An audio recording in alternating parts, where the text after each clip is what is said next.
Vincent Hale stood in the middle of the operations floor, holding up his phone so everyone could see. On the screen, Naomi Brooks, slumped at her desk, eyes closed, mouth slightly open. He didn't say a word. He didn't have to. The laughter started slowly. A snicker from the corner, then another, then the whole room was laughing. Someone typed it into the group chat first. The server whale finally crashed. More laughing. Someone hit a gif of a beached whale. The chat exploded. Naomi had been awake for 48 hours straight, holding the entire financial network together with her bare hands, while every person in that room slept soundly at home. And now they were laughing at her. If that were you, what would you do? If this kind of story moves you, stories about dignity, about being seen when the whole world looks away, subscribe to this channel right now. Hit that like button and drop your city or country in the comments below. I want to see how far this story travels. Let's begin. The morning started the way most mornings started for Naomi Brooks. Badly and early. It was 3:47 a.m. when the first serious alert hit her secondary monitor. Not one of those routine ping-ping warnings that junior engineers silenced without reading. This was a deep-layer intrusion signal, the kind that didn't announce itself loudly, the kind that moved like water seeping under a closed door. Slow, quiet, and absolutely devastating if you didn't catch it in time. Naomi caught it. She sat up straighter in her chair, rolled her neck once. Something popped, something always popped, and started pulling logs. Her fingers moved fast, not because she was showing off, but because fast was the only gear she had when something like this appeared. Her mind went into that particular narrow tunnel where nothing existed except the problem in front of her and the solution she hadn't found yet.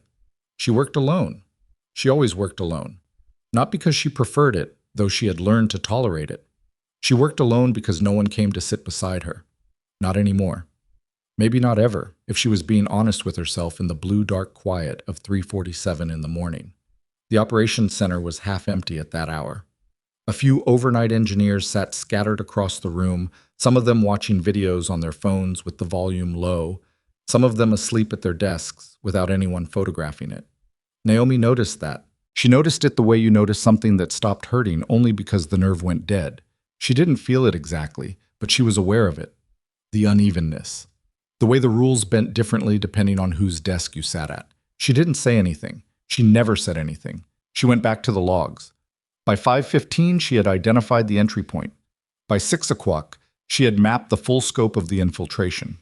What she found made her stomach clench in a way that had nothing to do with hunger. The intrusion wasn't random. Whoever was behind it knew the architecture of the Moretti Syndicate's financial network at a level of detail that wasn't publicly available. They knew which corridors were unwatched. They knew which servers cycled their encryption keys on odd intervals. They knew things that only someone inside the organization could know. Naomi sat back in her chair and looked at the ceiling for exactly 3 seconds. 3 seconds was what she allowed herself when something scared her.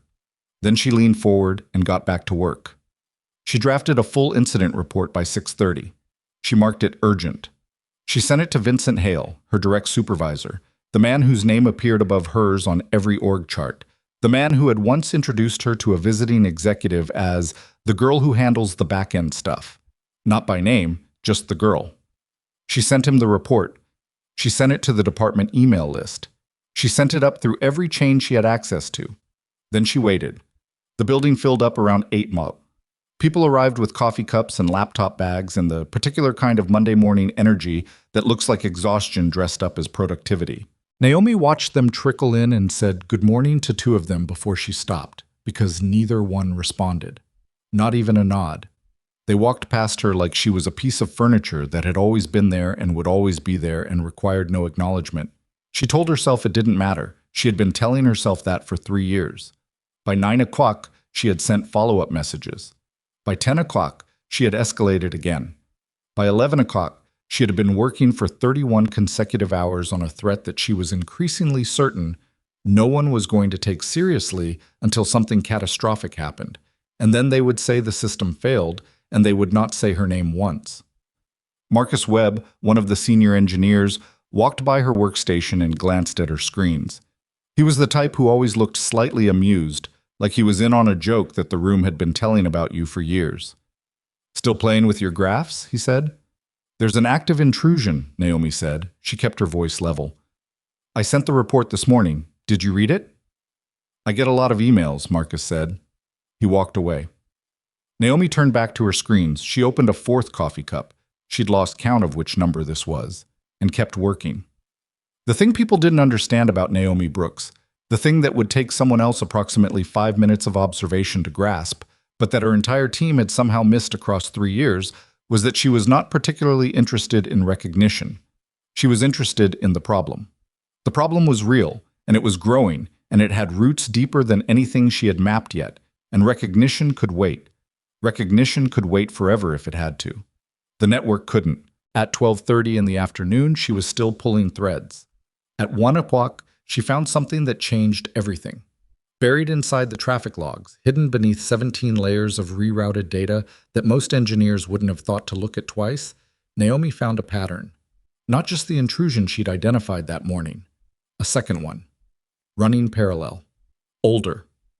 She traced it back carefully, her fingers very still now, her breathing slow, and she realized she was looking at a breach that had been active for weeks. Possibly longer. Whoever was inside the system had been there long enough to understand it better than some of the people who were paid to manage it every day. Her hands were shaking slightly when she finished the trace.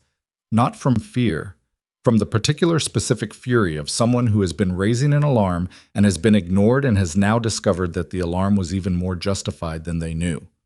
She started writing a second report, more detailed, more urgent. She included timestamps, code strings, routing maps, everything she had. She spent 40 minutes on it. She made it impossible to misunderstand or dismiss. She sent it to Vincent Hale. She sent it to the department heads. She sent it to the executive distribution list. She wasn't technically supposed to have, but had acquired 2 years ago during a previous emergency that had also not been taken seriously until she fixed it herself. Then she waited again. Her eyes burned. The kind of burning that comes at the far end of a second consecutive sleepless night. The kind that feels like the insides of your eyelids have been lightly sanded. She blinked several times. She stood up, stretched, walked to the small kitchen at the end of the hall, filled a cup of water, drank it standing at the sink, walked back. She sat down. She was going to keep working. She was almost certain she had found the internal source of the breach. Almost. She needed one more thread to confirm it, and she was close. She could feel the shape of it the way you sometimes feel a word at the edge of your brain just before it comes. And she just needed a little more time and a little more focus, and she was asleep before she knew it was happening. Not the kind of sleep you plan, the kind that takes you mid-thought. One moment she was reading a packet log, and the next her chin was on her chest and her hands were loose on the keyboard, and there was nothing. She slept for 11 minutes. 11 minutes out of 48 hours. She didn't know yet what happened in those 11 minutes. She wouldn't know for a while. But here is what happened. Marcus Webb noticed first. He was walking back from the printer and he saw her. Saw the slumped posture, the closed eyes. And he stopped. He didn't check on her. He didn't put a hand on her shoulder and say, "Hey, you doing okay?" He pulled out his phone. He took a picture. He was smiling when he did it. He sent it to the team chat. The message above it read, "Server whale finally offline, LMAOOO." The chat erupted. GIFs, laughing emojis. Someone sent a picture of a whale beached on sand. Someone else wrote, "She's so lazy, I swear." Another, "Someone wake her up so she can pretend to work again, LOL." Nobody mentioned the report she'd sent. Nobody mentioned the 48 hours. Nobody mentioned the cyberattack that was still running live inside the system they were all laughing in. Vincent Hale saw the chat. He laughed too. He sent a gift back. He didn't send it from some corner of guilt or discomfort. He sent it easily. The way you participate in a joke you've been telling for years. The way you laugh at something when the target isn't in the room. Except Naomi was in the room. She was 20 feet away, unconscious from exhaustion, sitting in front of evidence of a crisis no one wanted to acknowledge. And the people whose job it was to listen to her were sending whale gifs about her in a company chat. That was the moment the door opened across the room. Not many people noticed at first. The chat was too entertaining, but a few heads turned when they saw who walked in. Damian Valenti. I was not what people expected when they imagined the head of an empire like the Moretti Syndicate. He didn't look theatrical. He didn't look like the movies. He was a man of average height with very dark eyes and a stillness to him that made a room feel smaller when he entered it, not because he was loud, but because he was the opposite of loud, and that particular quiet had weight to it. He walked in with two men behind him who were clearly not there for decoration. He had not announced this visit. He never announced visits. He had learned a long time ago that announced inspections told you what people wanted you to see, and unannounced ones told you what was actually happening. He preferred to know what was actually happening. He looked around the room. He saw engineers who were clearly not doing much of anything important. He saw phones on desks displaying things that were not work. He saw the slight scramble that happened when people realized he was there, the sudden straightening of postures, the snapping shut of entertainment screens. And then he saw something that stopped him. One woman sitting alone at a workstation, asleep, surrounded by what appeared to be a significant amount of active work. Multiple monitors, pages of handwritten notes, a cluster of empty cups. Warning indicators still blinking on one of her screens with the small, persistent urgency of something that very much wanted to be looked at. And everyone around her was laughing, not at something else, at her. He could see it in the direction of their faces, in the angle of the phones. Some of them were still holding. Damien Valenti did not react visibly. He almost never did. He walked to the center of the room, and the laughter died off. Slowly, awkwardly, the way laughter dies when someone important walks in on it. He looked at Marcus Webb, who was nearest to him. "Tell me about her," Damien said quietly. Marcus blinked. He hadn't expected that to be the first question. "Who, sir? Naomi?" "Yes. She's been here a few years. She's a back-end engineer." Marcus paused, doing some calculation that Damien could see happening behind his eyes. "She struggles a lot with communication. Honestly, she's not really a team player. The quality of her work has been—" "What's on those screens?" Damien said. "I'm sorry." "Behind her, those warning indicators. What are they?" Marcus looked at the screens. He hesitated for just a fraction of a second too long. "It's probably just a false positive. She tends to over-escalate small things." Damien looked at Marcus for a moment longer than was comfortable. Then he walked to the opposite side of the room and spoke with two other engineers, asking the same kinds of questions, getting the same kinds of answers. She was difficult. She was socially awkward. She overcomplicates things. She can't prioritize. She makes the team uncomfortable. He listened to all of it without nodding or arguing. Then he walked slowly toward her workstation. He looked at the handwritten notes, pages and pages of them, network diagrams mapped out in dense, careful detail, with margin notes written small, running up the sides of the pages.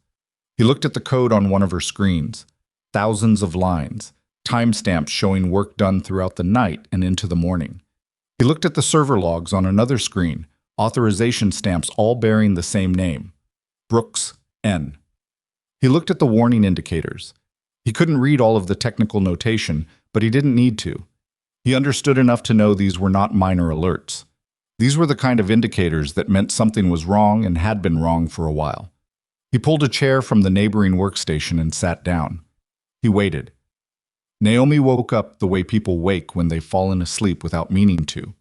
Suddenly, confusedly, with the immediate grim recognition that time has passed and something has been lost. Her head came up and she looked at the screen, and she didn't even register that someone was sitting beside her until she moved to start typing and saw him in her peripheral vision. She turned. For a half second, she didn't know who he was. Then she did. The color left her face. She sat very still.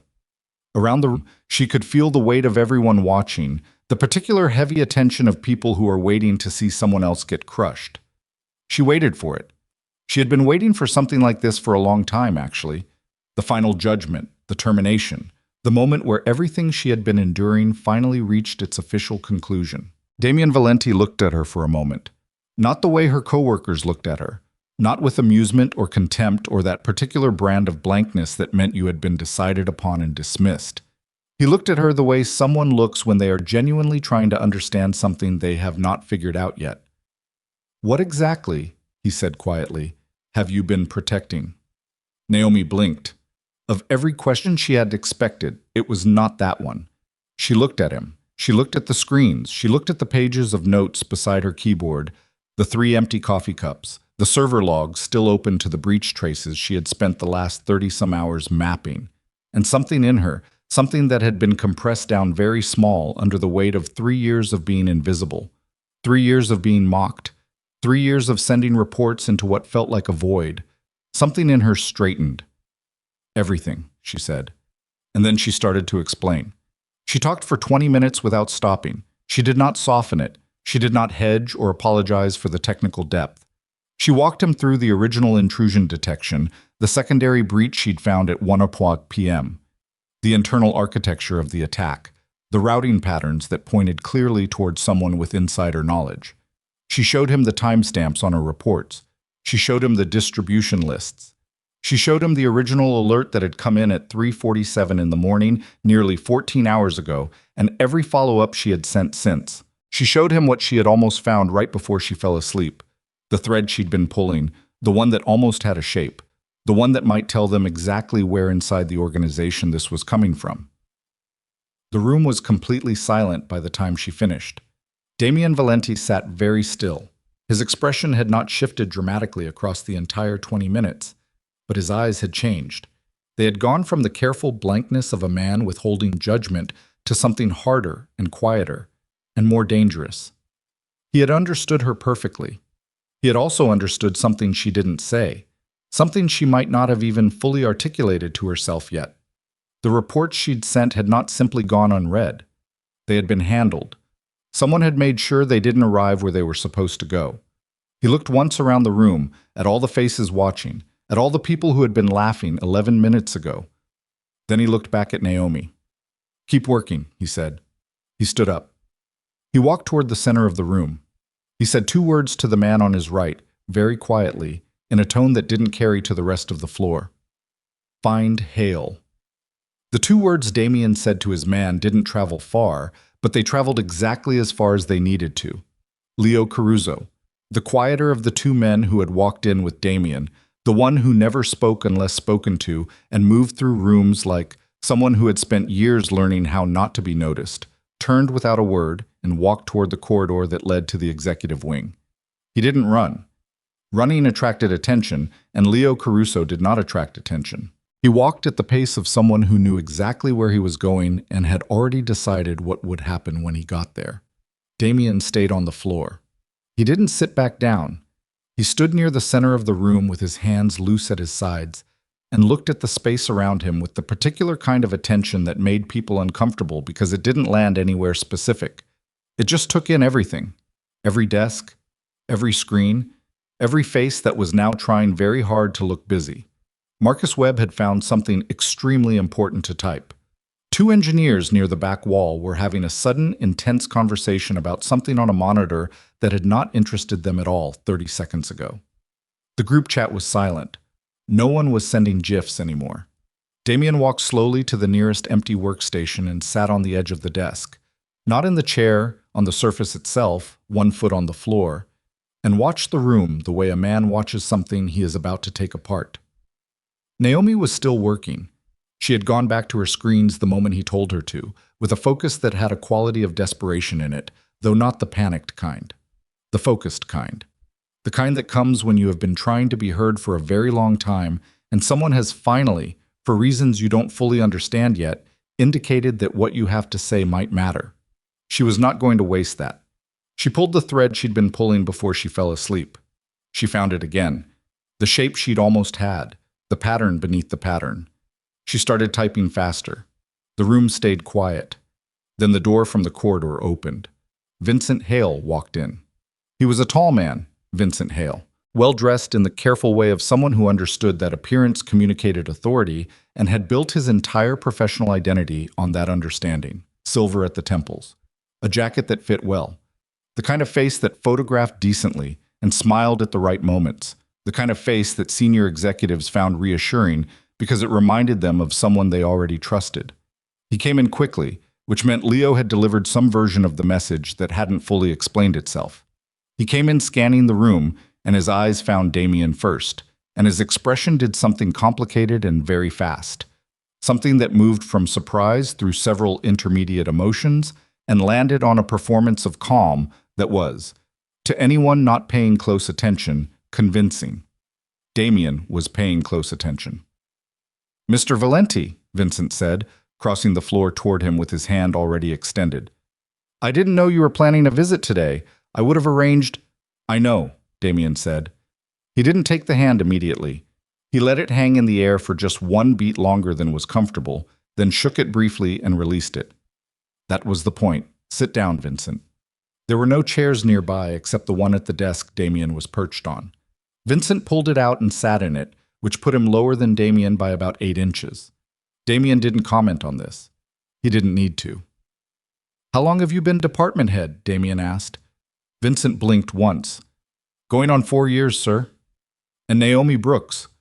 How long has she been on your team?" The blink again, slightly different this time, a fraction of a second longer. "About 3 years." "Tell me about her." Vincent turned slightly, glancing toward Naomi's workstation. She had her back to them. Her fingers were moving. "She's a capable technician," he said carefully, "within a narrow scope.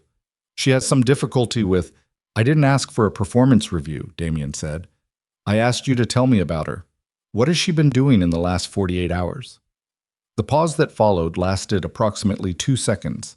2 seconds doesn't sound long. In that room, at that moment, it was long enough. "She flagged some alerts yesterday," Vincent said. "We assessed them as low priority." "Who is we?" "The team. Myself and the senior engineers."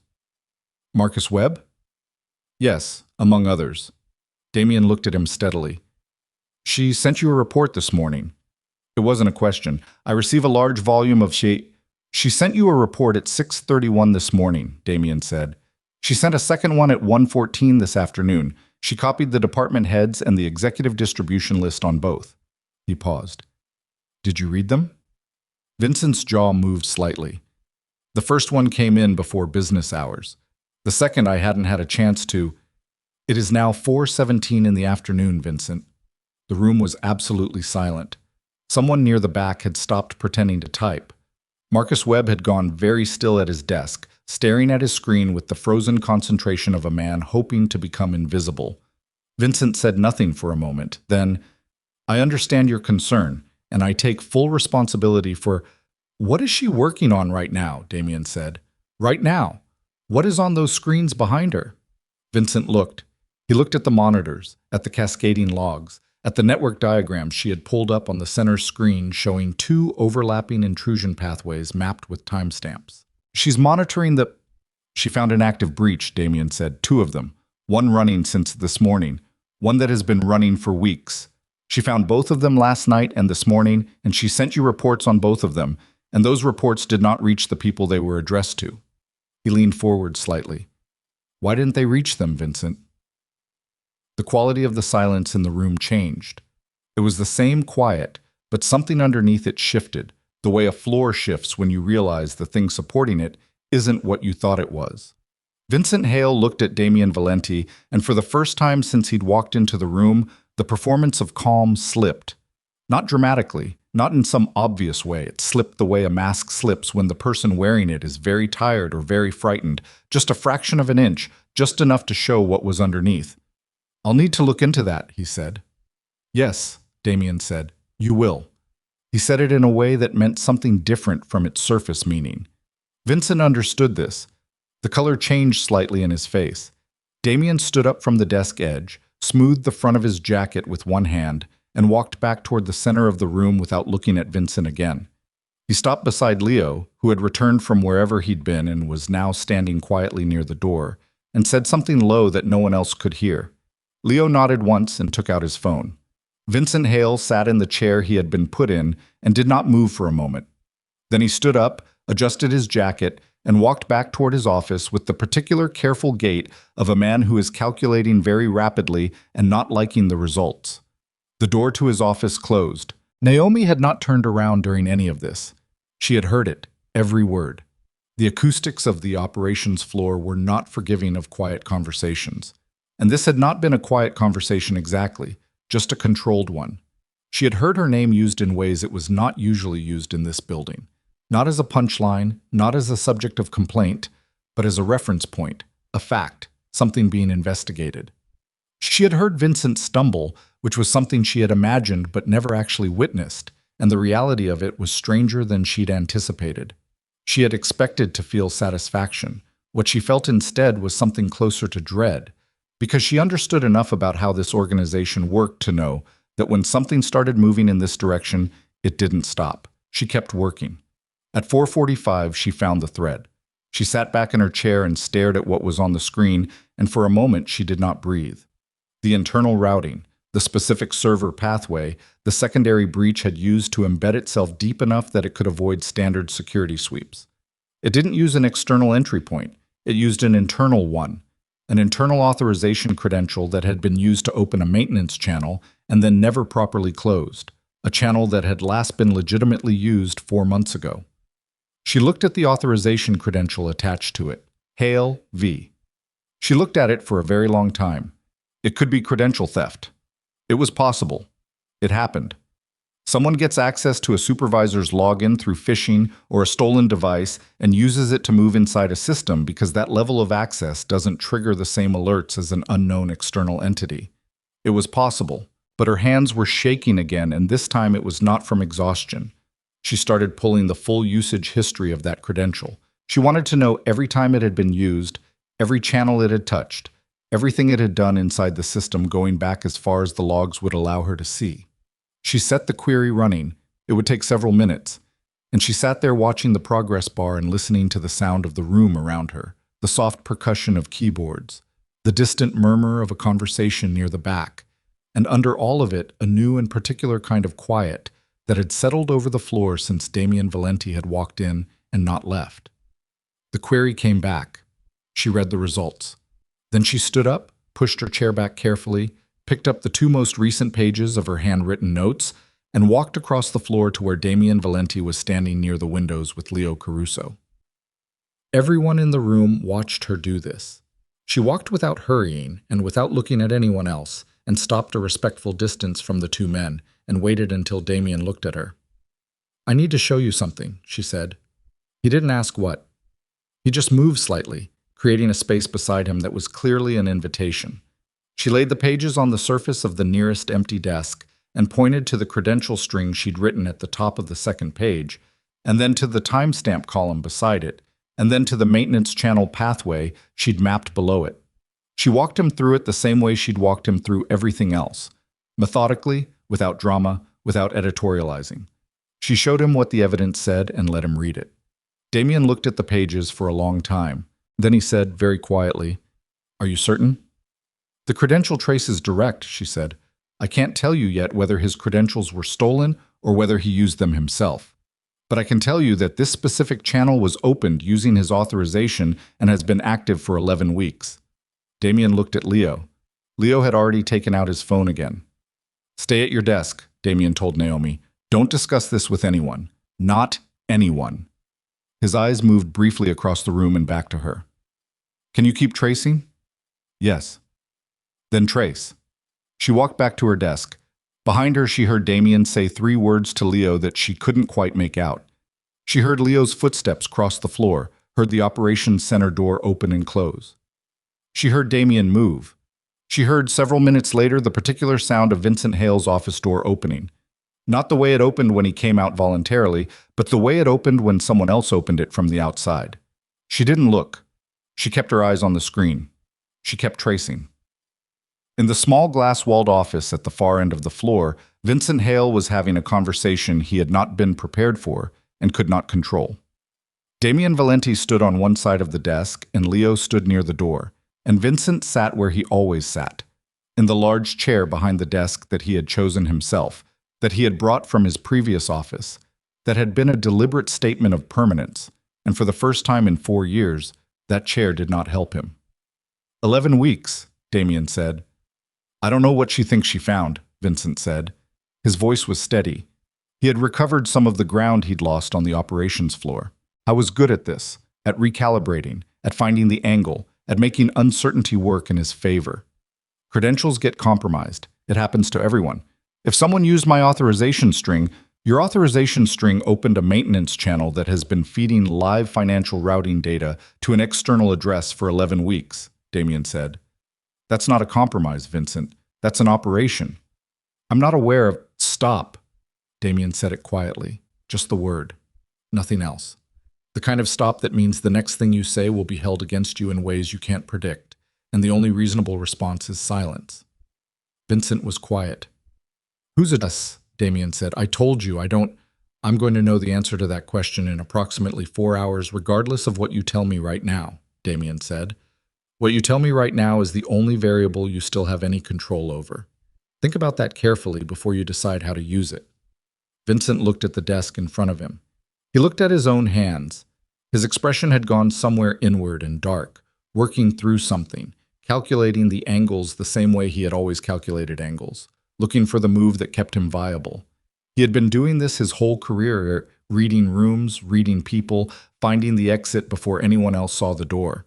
He had been very good at it. He looked up at Damien. "I want a lawyer," he said. Damien nodded once, as if this were an entirely reasonable and expected response. "Leo," he said, without turning his head. Leo opened the office door and 2 men came in. Men who had not been in the building when Vincent walked in, which meant they had arrived in the last hour, which meant something had been set in motion before this conversation even started. Vincent saw this, and his careful expression cracked slightly at the edges. "You already knew," Vincent said. "I know what the evidence says," Damien replied. "I'm still deciding what I think it means. There's a difference." He turned toward the door, then stopped. He looked back at Vincent one final time. "The woman whose credentials you never once protected. The woman whose reports you buried. The woman you let these people mock every day for 3 years while you were collecting bonuses on her work." He paused. "She's the one who found you." Vincent Hale said nothing. Damien left the office. Back on the operations floor, the temperature had changed again. The 2 men who had gone into Vincent's office were visible through the glass wall, which meant everyone on the floor could see them, which meant everyone on the floor now understood that something had moved beyond the category of a bad inspection visit into something else entirely. The group chat had been dead for over an hour. People were typing real work or doing an excellent imitation of it, except their eyes kept moving to the glass office and then away. Marcus Webb stood up and walked to the kitchen. When he came back with a cup of coffee he didn't want, he walked past Naomi's workstation and glanced at her screens. She didn't look at him. He stood there for a moment with his coffee cup, and then he said, in a voice pitched low enough that it wasn't clearly directed at anyone, "Look, I didn't know it was that serious." Naomi kept typing. "The chat thing that was just, you know how people are. It wasn't—" "Marcus," she said, still not looking at him. "I'm working." He stood there another second, the coffee cup warm in his hand, his face doing something uncertain. Then he walked back to his desk. She did not watch him go. She was deep in the trace now, deeper than she'd been all day, pulling threads that led to other threads, building a map that was beginning to show her not just what had happened, but how long it had been planned and how deliberately it had been arranged. The secondary breach wasn't opportunistic, it was structured. It had been designed by someone who understood the network architecture at a granular level and who had been careful, methodical, patient. Patient for 11 weeks. She thought about 11 weeks. She thought about all the reports she had filed in the past 3 months that had felt like shouting into an empty room. She thought about the morning 3 weeks ago when she had identified an anomaly in the Eastern server cluster and submitted a priority flag and received back a form response telling her the flag had been reviewed and found to be within normal parameters. She thought about who would have reviewed that flag and what it would have taken for them to send back that specific response. The shape of it was getting clearer. She was so deep in the trace that she didn't notice Damien come back to her workstation until he was standing beside her. She startled slightly. Her shoulder pulled in, an involuntary flinch, and then settled. "Sorry," she said, though she wasn't sure what she was apologizing for. He pulled the neighboring chair over and sat beside her, not close enough to crowd the space, but close enough to see the screens. "What are you looking at now?" he said. She showed him the flag from 3 weeks ago. The anomaly. The priority submission. The form response. "Someone reviewed this and closed it," she said. "I thought at the time it was just that it was the usual thing, that nobody read it carefully, but if I traced the closure log," she pulled it up. "It was closed by a user with department head credentials at 9:47 on a Tuesday morning." Damien looked at the timestamp. "Tuesday," he said. "What date?" She told him.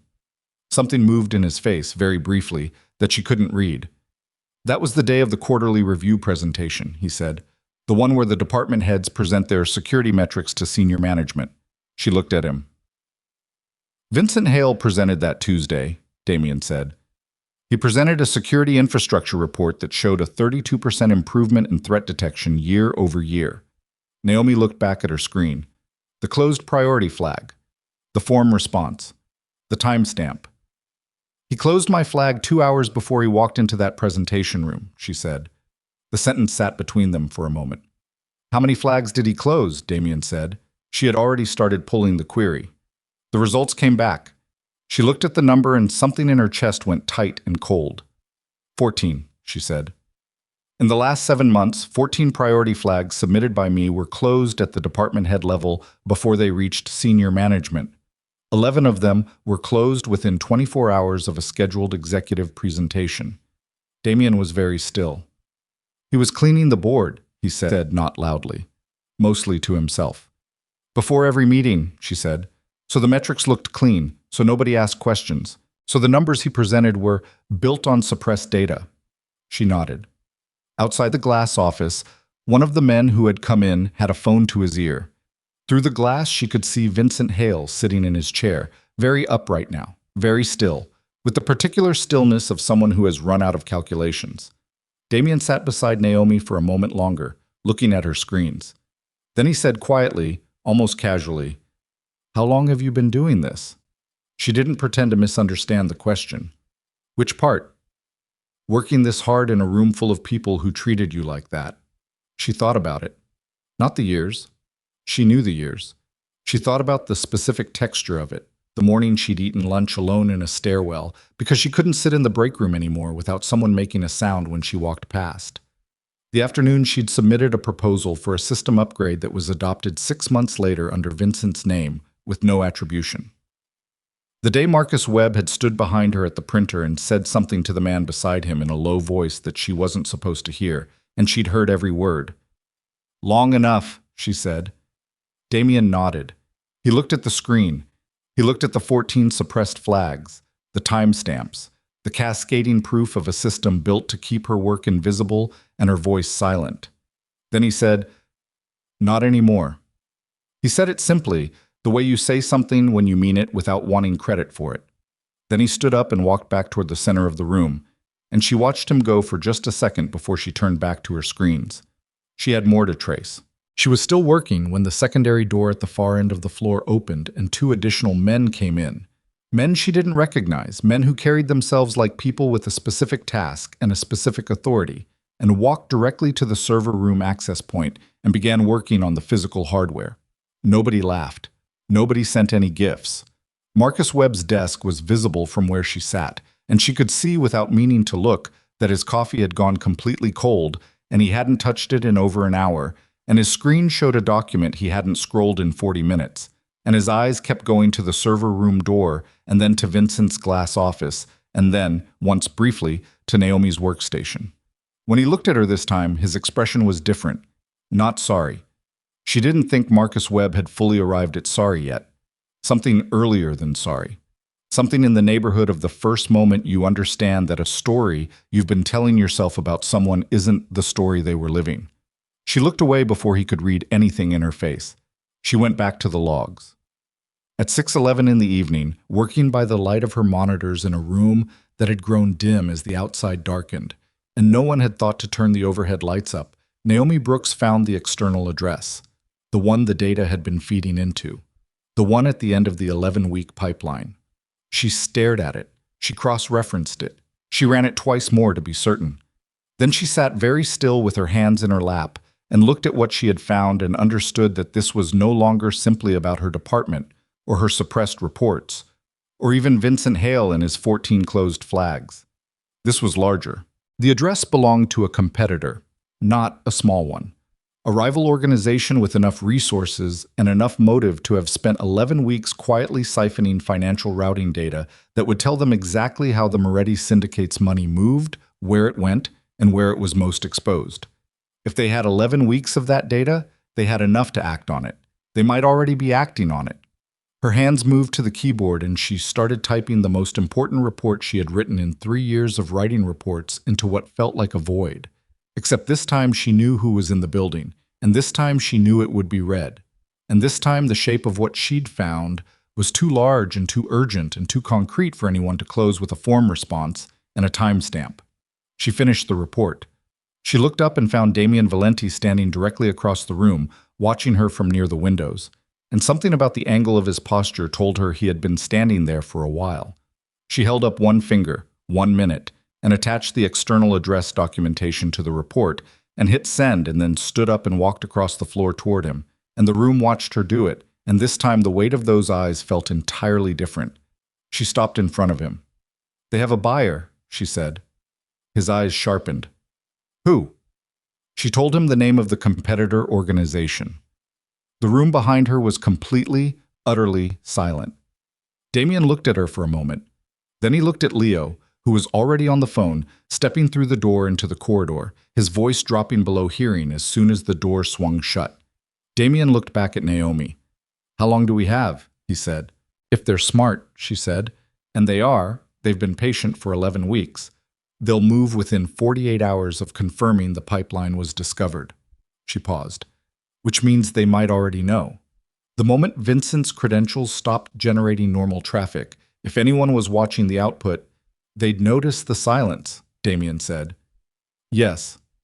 He looked at her for a moment, and in his expression was something that she had not seen directed at her in this building, possibly ever. It wasn't pity, and it wasn't sympathy, and it wasn't the particular patronizing warmth of someone who has decided to rescue you. It was something closer to the look one professional gives another when they have just understood clearly and completely that the person in front of them is very good at their job. "What do you need?" he said. She had her answer ready, because she had been building the answer in the back of her mind for the last 40 minutes, while the front of her mind traced the logs. "Full access," she said. "No more filtered channels. No more reports that have to go through department heads. Direct access to whoever implements the security infrastructure, and the authorization to implement patches without waiting for sign-off from people who don't understand what they're signing off on." Damien looked at her. "Done," he said. The word landed in the quiet room like something physical. "I also need the server room," she said. "It's yours." She nodded. She turned back toward her workstation to gather her notes, and she heard Damien behind her begin speaking to someone on his phone, low and fast, issuing instructions she couldn't fully hear. But the tone of them was the tone of a man who had made a decision and was now moving everything he had in a single direction. As she gathered her pages, her 3 empty coffee cups, the dense handwritten diagrams that represented nearly 50 hours of uninterrupted work, something occurred to her. She stopped. She turned back toward the room, toward Marcus Webb's desk, toward the cluster of engineers who had been laughing at her that morning, toward the empty glass office where Vincent Hale had been sitting. The overhead lights had finally come on. Someone had turned them up at some point without her noticing, and the operations floor looked the way it always looked under full light. Ordinary, functional, the same room she had come into every day for 3 years. Desks and screens, and the hum of servers through the wall. The same room. But nothing in it was the same as it had been at 3:47 this morning when she had first seen the alert and started pulling logs in the dark. She picked up her notes. She walked to the server room. Behind her, Damien watched her go, and then he looked at the room, at the people who had been laughing 11 hours ago, at the glass office, at the door through which Vincent Hale had already been escorted, and the look on his face was the look of a man who has understood something about the empire he runs that he cannot unknow. The point you reach when there is no road back to not knowing. He picked up his phone and made a call. "I need the full personnel files," he said when someone answered. "Every member of the cybersecurity department, every performance review filed in the last 3 years, every promotion denial." He paused. "And pull the financial records for Vincent Hale going back 5 years. All of them." He listened for a moment. "Tonight," he said. The server room was cold the way server rooms always are. Not the cold of outside air, but the engineered cold of machines that run hot and need managing. The cold of controlled environment, steady and indifferent. Naomi had spent more hours in this room than anywhere else in the building, possibly more hours than she had spent in her own apartment in the past year, and she had never once thought of it as uncomfortable. It was quiet in a specific way. The hum of the servers was consistent and low, and it blocked out everything else, and everything else was usually something she needed blocked out. She set her notes on the secondary workbench along the left wall and pulled up the direct terminal access she had been granted 20 minutes ago. Full access, no filtered channels. Damien's authorization already applied at the system level, which meant when she typed commands now, they executed without the 2 to 4 hour lag of waiting for a department head to approve what she was doing. She had never had this before. The absence of the lag felt strange. She kept expecting the system to pause, to push back, to ask her to wait for sign-off from someone who didn't understand the sign-off they were giving. It didn't. It just ran. She started building the containment wall around the external pipeline, the competitor organization. She was not going to let herself think their name more than necessary, because thinking it made the scale of what she was dealing with land too heavily, and she needed her hands steady and her mind narrow. Had been receiving data through a channel that was clean enough that it wouldn't trigger automated alerts, dirty enough that it couldn't survive scrutiny from someone who was actually looking. She was looking now. She was going to close it in a way that looked, from the outside, like a routine maintenance cycle. If they had someone watching the output, they would see the pipeline slow and stop, and they would see what looked like a scheduled maintenance window, and they would have, she estimated, between 4 and 8 hours before they understood that the window wasn't routine. 4 to 8 hours. She started working. She had been in the server room for about 40 minutes, deep enough into the containment architecture that the rest of the building had receded into the background noise of her awareness when the door opened. She didn't look up immediately. She finished the line she was writing. Then she looked. It was Leo Caruso. He stepped inside and let the door close behind him and stood just inside the threshold, and his face had the particular expression of a man who is about to deliver information he does not enjoy delivering. "Mr. Valenti needs you," he said. "I'm in the middle of—" "Now," Leo said. Not unkindly, just with the finality of someone who doesn't negotiate the word. She saved her work, locked the terminal, picked up the most recent pages of her notes, and followed him out. The operations floor was different. She noticed it the moment she stepped back into it. The overhead lights were on full. 3 of the workstations along the far wall had been taken over by people she had never seen before. Men and women in the unremarkable clothes of people who work in finance or law, carrying laptops and portable drives, working with the focused efficiency of people brought in for a specific task. 2 of them were at Marcus Webb's desk. Marcus was standing to the side with his arms crossed, watching them go through his workstation files, and his face had the chalky, rigid look of someone trying very hard not to show how frightened they were. She didn't look at him long. Damien was at the far end of the room near the windows. He was not alone. There was a man with him she hadn't seen before. Older than Damien, heavier, with the kind of face that had been handsome once and had settled into something harder over time. He was speaking to Damien with the low, rapid intensity of someone making an argument, and Damien was listening with his arms at his sides and his expression closed. Naomi crossed the floor toward them, and both men stopped talking when she arrived. Damien looked at her. Then he said, without preamble, "Tell me what you know about the secondary authentication layer on the Eastern cluster." She looked at him. "Which aspect of it? Who built it?" The question was odd. She had built parts of it. Most of it, actually. The core architecture was hers, implemented about 14 months ago. "I designed the primary structure," she said. "Vincent approved the deployment. Marcus Webb handled the physical installation on the hardware side." The older man beside Damien made a sound. Not words, just a sound, low in his chest, that communicated something she couldn't read. "The men in the server room," Damien said, and she understood he meant the 2 men who had been sent there earlier when he first arrived, "found something in the Eastern cluster, inside your authentication layer." She looked at him steadily. "What did they find?" He held out a piece of paper. Not a printout, a handwritten note, someone's quick transcription of something pulled from a terminal screen. She took it and read the first line, and something in the back of her brain went very quiet, the way it goes quiet right before a significant pain arrives. What the note described was a secondary embedded process running inside the authentication layer she had built. A process that looked, from the outside, like a routine integrity check. A process she had not written and had not authorized and had not known was there. A process that bore, in its comment headers, her coding signature. Her specific personal coding signature.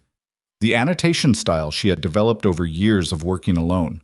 The particular shorthand she used that was unusual enough to be identifiable. The way some people have handwriting, she had code style, and it was hers.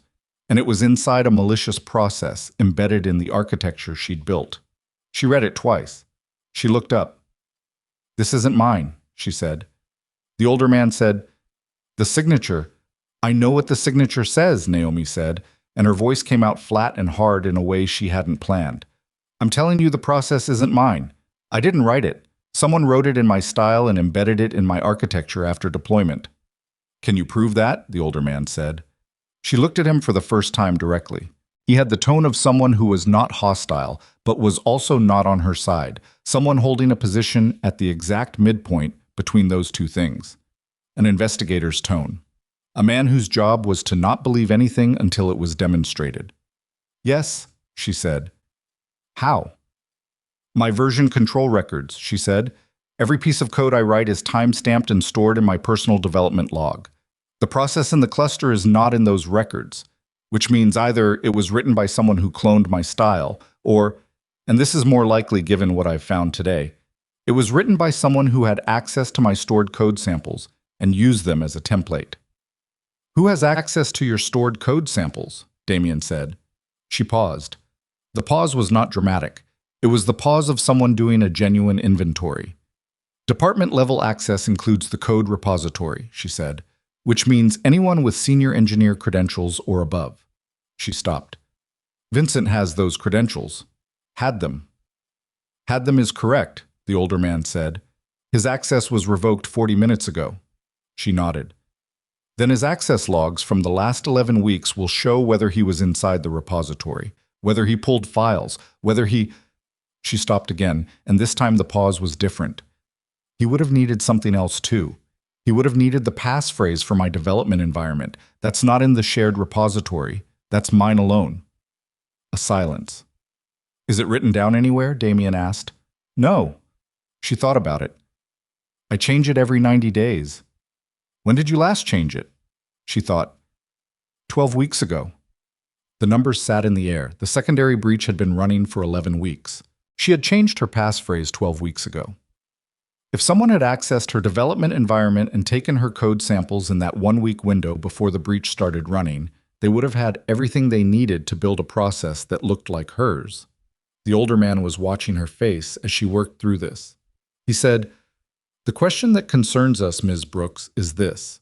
If someone successfully framed this process using your signature, and if that process is discovered during an external audit, which it would be in the event of any formal investigation, the evidence on its surface points to you." The room was very quiet except for the hum of servers through the wall. "I know," she said. "The external organization receiving the data," he continued, "if they are brought in as part of any legal proceeding, will have records showing data flow from a process bearing your signature directly to their systems." "I know," she said again. "You understand what that means." "It means someone built an exit strategy," she said. "They built the breach, they ran it for 11 weeks, and they built a backup plan that points directly at me if the breach was ever discovered. They knew I would find it eventually. I always find things eventually." The last sentence came out with a quietness that surprised her, a statement of fact that she hadn't planned to make aloud. "They wanted me to find it, they wanted me to report it, and then they wanted the investigation to find my signature at the center of the whole thing." Damien was looking at her with an expression she couldn't fully read. "You were supposed to be the fall," he said. Not a question. "Yes," she said. The older man opened a folder he'd been holding and placed it on the nearest desk. "There's more," he said. He didn't make it sound like a warning. He made it sound like the particular flat statement of someone delivering damage incrementally, because delivering it all at once tends to cause people to stop functioning. She looked at the folder. Inside it were performance reviews. Her performance reviews. The official ones filed in the HR system. She had received paper copies of her reviews each quarter for 3 years, and she had read them and disagreed with them and said nothing and kept working. She had never thought to question whether the paper copy she received matched the one filed in the system. She looked at the first document in the folder. The paper copy she remembered, the one from her second-year annual review, the one that had described her communication skills as below standard and her teamwork as requiring significant improvement, had not been pleasant reading. She had accepted it because she could not prove it was inaccurate without sounding defensive, and she had kept working. The document in the folder was different. It was her review, the same date, the same header, the same formatting.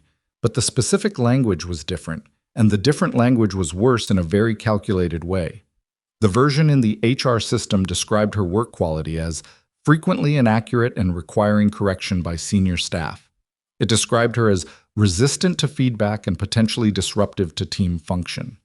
It included a recommendation, not present in the version she'd received, that she be placed on a formal performance improvement plan. She had never been placed on a formal performance improvement plan. She had never even been told one was being considered. She looked at the second document, and the third. Every single review filed in the HR system over 3 years was different from the version she had been given. The differences were consistent. They degraded her work. They escalated the language. They built across 3 years a paper record of an employee who was a liability. The kind of record that, in conjunction with her coding signature on a malicious process, would make everything that had happened in this building look like her fault. She closed the folder. She set it down on the desk carefully because her hands were not entirely steady, and she did not want the unsteadiness visible. "How long?" she said. "How long for what?" the older man asked. "How long has he been building this?" She meant the reviews, the fake files, the planted code, the whole architecture of a frame that used 3 years of her isolation and invisibility as scaffolding. How long had he been building a structure that used her own work as the weapon against her? "Based on what we've found so far," the older man said, "we believe it started approximately 2.5 years ago. 6 months after she arrived. 6 months into the job where she had eaten lunch alone in stairwells and filed reports that disappeared and watched credit for her work appear under someone else's name in presentation decks. Someone had decided that wasn't enough. Someone had decided to build something more permanent, a story in which she was not just invisible, but guilty." She stood still.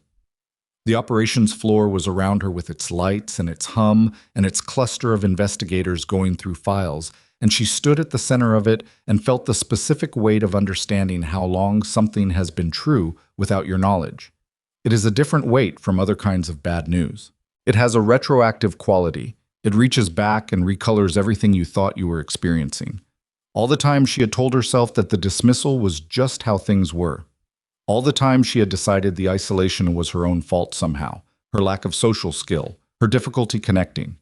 All the time she had absorbed the mockery and the exclusion and the stolen credit because she had believed, in some place she hadn't examined carefully, that the system was at least neutral even if the people in it weren't.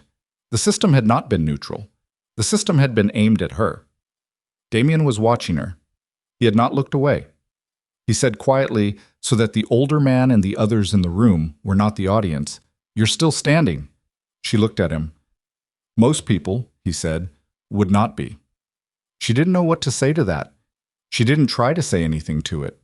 She picked up her notes from the desk where she had set them, and she said, "I need to go back to the server room. The containment window is—" "Naomi." She stopped. "What they built," Damien said, "won't survive what I'm building right now. The version control records, the access logs, the timeline. It dismantles the frame.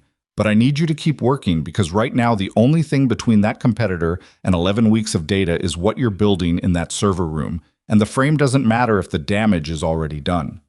She looked at him for a moment. She looked at the folder of falsified reviews on the desk.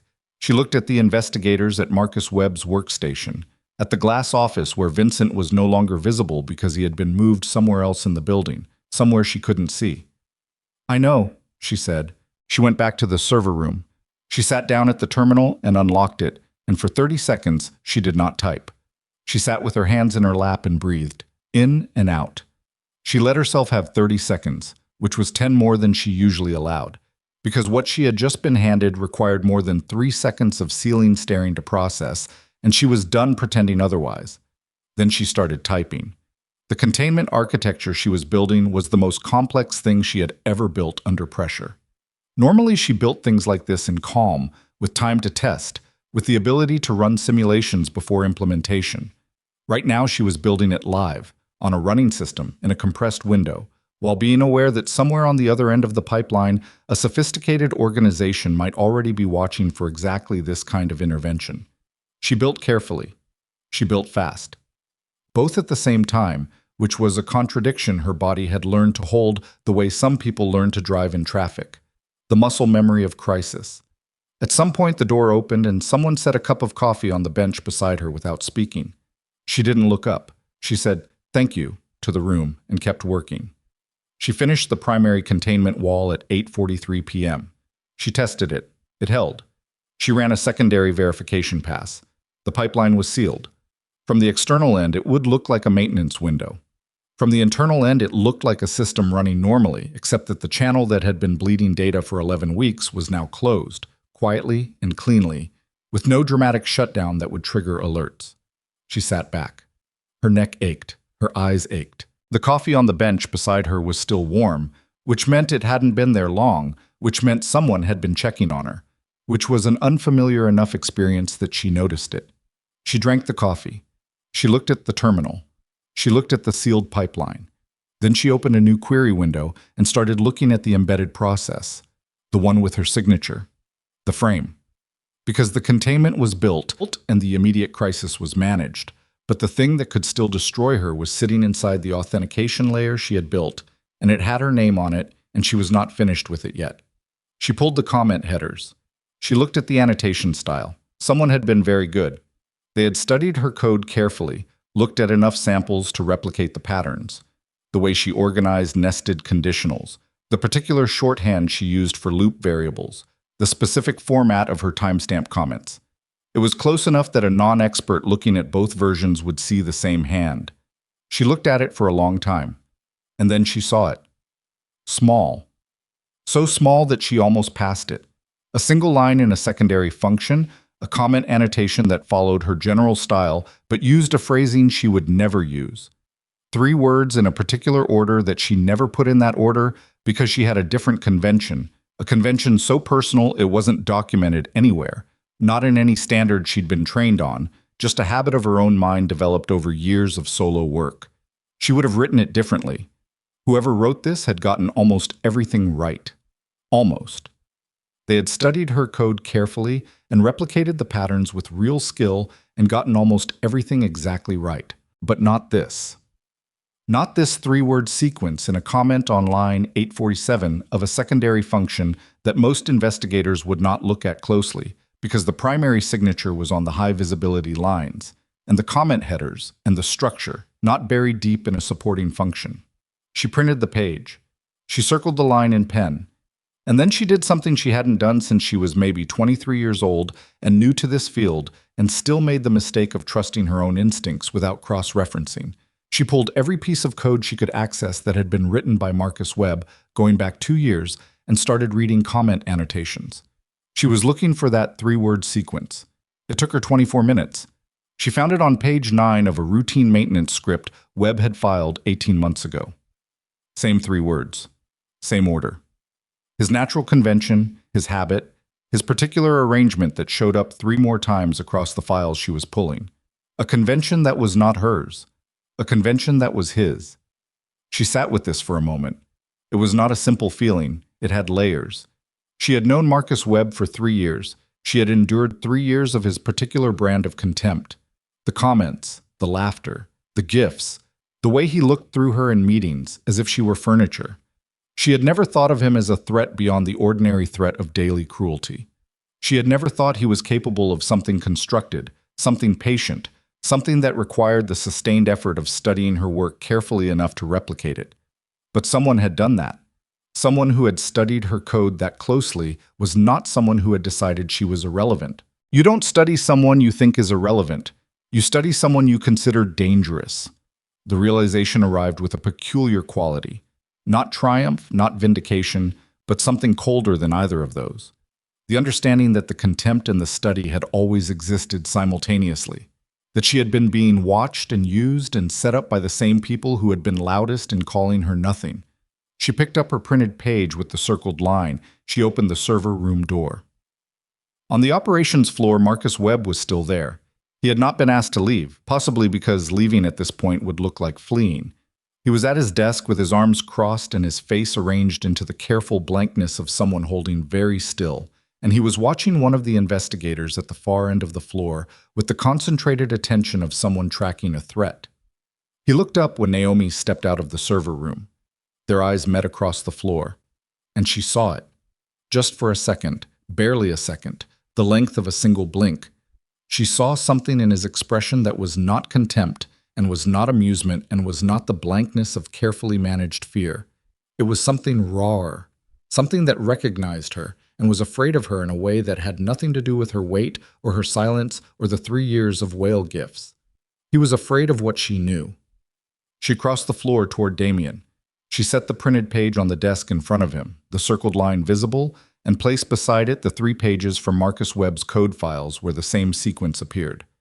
She did not explain it in long sentences. She pointed to the circle.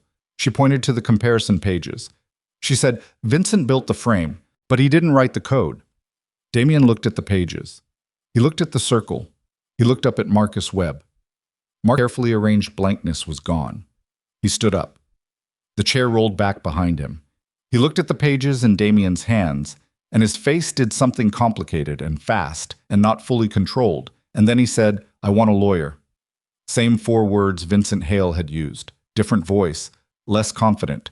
The words of someone who has just understood that the angle they thought they had is no longer the angle they have.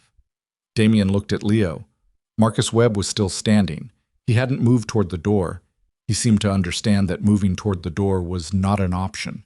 But he was standing with the posture of someone whose body has not yet caught up with what his brain already knows. He looked at Naomi across the room and said, with a sudden desperate intensity that he immediately tried to pull back, "You don't understand the whole thing. You think you found it, but you haven't found the whole thing. There are parts of this that are bigger than—" "Sit down, Marcus," one of the investigators said. He sat down. But the words hung in the air. "Parts of this that are bigger than what? Than Vincent? Than the department? Than the external competitor waiting on the other end of an 11-week pipeline?" Naomi looked at Damien. Damien's expression had not changed, but something behind it had. She could see it, the slight recalibration, the expansion of a threat assessment. He said quietly, "Go back to the server room." "What did he mean?" she said. "I don't know yet. If there are parts I haven't found, then find them," he said. "That's why I need you in there." She went back to the server room, but this time as she walked, she was not thinking about the containment wall she'd built, or the frame with her name on it, or even the cold specific knowledge of how long she'd been set up. She was thinking about Marcus Webb's face when he said it, the desperation underneath the words. The particular quality of someone trying to manage information, revealed just enough to create leverage, hold something back. He had said there were parts bigger than what she'd found. She sat down at the terminal. She opened the access logs she hadn't looked at yet. Not the department-level logs, not the credential history she'd already traced. The deeper logs. The infrastructure-level records that recorded every physical and remote interaction with the core system architecture. The logs that didn't filter by user or by function, but recorded everything at the level of the hardware itself. Logs that almost nobody ever looked at because they required clearance she had not had until 6 hours ago. She started reading. An hour passed. The coffee on the bench went cold and she didn't notice. She read line after line of infrastructure logs, and she was looking for anything that didn't belong, anything that broke the pattern of normal system behavior. And for a long time she found nothing because whoever had done this was very good, and the logs were very long, and the needle was very small inside a very large haystack. Then she found something. Not in the Eastern cluster, not in any of the systems she'd been watching, in the backup infrastructure, the cold storage, the encrypted archive system that held not current financial routing data, but historical records going back 7 years. Records that held not just transaction data, but source documentation, account origins, identity verification files, the paper trail of how the syndicate's money had been built. 7 years of it. Someone had accessed the backup infrastructure. Not recently. 7 months ago. And they had not taken a copy of the data. They had left something inside it. She stared at the log entry. She checked it 3 times. She pulled the specific process ID and traced what it had done when it ran, and the answer made her go very still with the specific stillness of someone who has just understood something that changes the shape of everything they thought they were fighting. It wasn't a data theft operation. It was an insurance policy. What had been left inside the backup infrastructure was a time-locked process, A process set to execute at a specific date, which was 41 days from now, which would encrypt the entire 7-year archive with a key that existed only in one place, the external competitor organization's systems. If it executed, the Moretti Syndicate would lose 7 years of financial records. Not lose them. The data would still exist, but it would be inaccessible, held hostage by a key in someone else's possession. The kind of leverage that didn't just threaten an organization's finances, it threatened its existence. Marcus Webb had said there were parts bigger than what she'd found. This was what he meant. She pushed back from the terminal. She needed to tell Damien. She needed to tell him right now, tonight, because 41 days sounded like time, but the moment anyone discovered it existed, the countdown changed and the external organization would know the insurance policy had been found, and they would accelerate whatever plan they had built around it. She stood up and turned toward the door. The door opened before she reached it. It was not Leo. It was not Damien. It was a man she had never seen before in the 3 years she had worked in this building. A man in a jacket that fit too well for someone who belonged in an operations center, with a security badge clipped at his waist that she registered before she registered his face, and the badge had a clearance level on it that shouldn't exist for anyone she didn't recognize in a room this deep inside the building's infrastructure. He looked at her. He looked at the terminal behind her, and he said calmly, without any particular urgency, "Ms. Brooks, I'm going to need you to step away from the terminal." She did not step away from the terminal. She looked at the badge. She looked at his face. She looked at the door behind him, which had closed, and at the gap between him and the door, and she made a very fast calculation about the distance and the noise and the likelihood of anyone on the operations floor hearing her if she did not step away from the terminal. The calculation she made in the first 2 seconds was not a calm one. It had nothing calm about it. It was the kind of calculation that happens in the body before the brain finishes its sentence. A raw animal assessment of distance and weight, and what was between her and the door and what was not. The man was between her and the door. I was larger than her, and he was standing with the particular stillness of someone who had been trained not to telegraph movement. The door behind him was closed. The server room walls were thick enough that the hum of the machines was loud and constant and would swallow sounds that were not very loud. She looked at the badge again. The clearance level on it was real. She knew what the levels looked like. She had memorized them 2 years ago during a security protocol review she had conducted alone, on her own time, without being asked, because that was how she worked. The badge was not fake. The clearance level on it was one that should not exist for someone she had never seen before, in this building, on this floor, on this night, which meant one of two things. Either this man had legitimate authority she didn't know about, which was possible but felt wrong in the specific way that things feel wrong when every surrounding detail is already telling you the situation is not what it appears. Or someone had issued a credential that shouldn't have been issued, which meant the problem she had been fighting all night had a layer she still hadn't found. She kept her eyes on his face. "I don't know you," she said. "That's not relevant," he said. He hadn't moved. He was standing just inside the door with his hands at his sides, not aggressive, not reaching, but positioned in the careful way of someone managing the geometry of a small room. "It's relevant to me," she said. "This is a restricted access area. I'm the authorized operator for this terminal. I need to see secondary verification." "Ms. Brooks?" "Secondary verification," she said again. Flat. No room in her voice for negotiation about it. Badge ID and voice authentication through the terminal. Standard protocol for unknown personnel entering restricted infrastructure during an active security event. She said it because it was true. It was actual protocol. And because saying it out loud in those specific terms was the fastest way she could think of to make two things clear simultaneously. She knew the rules, and she was invoking them, which meant anything he did next that was not compliance was a violation that was being noted. He looked at her for a moment. Then he took a step toward her. She moved at the same time. Not away from him, sideways, along the workbench, putting the length of the bench between them and reaching with her right hand for the emergency panel that she had known the location of for 3 years without ever once expecting to use it. A red cover over a recessed button. She flipped the cover and hit the button, and the sound that came out of it was not an alarm. It was a specific signal, a silent alert that went to the building's security monitors, and since tonight, directly to Leo Caruso's phone. The man stopped. He looked at the panel. He looked at her hand on it. He looked at her face. "That was a mistake," he said. "I've made worse," she said. They stood on opposite sides of the workbench and looked at each other, and the server room hummed around them, and she kept her hand on the panel because taking it off felt like losing the one concrete advantage she had identified in the last 30 seconds. He moved first. Not toward her, toward the terminal. He turned and stepped toward the workstation she had been working at, and she understood immediately that he wasn't there for her. He was there for what was on the screen. The backup infrastructure logs. The time-locked process. The insurance policy that nobody was supposed to know about yet.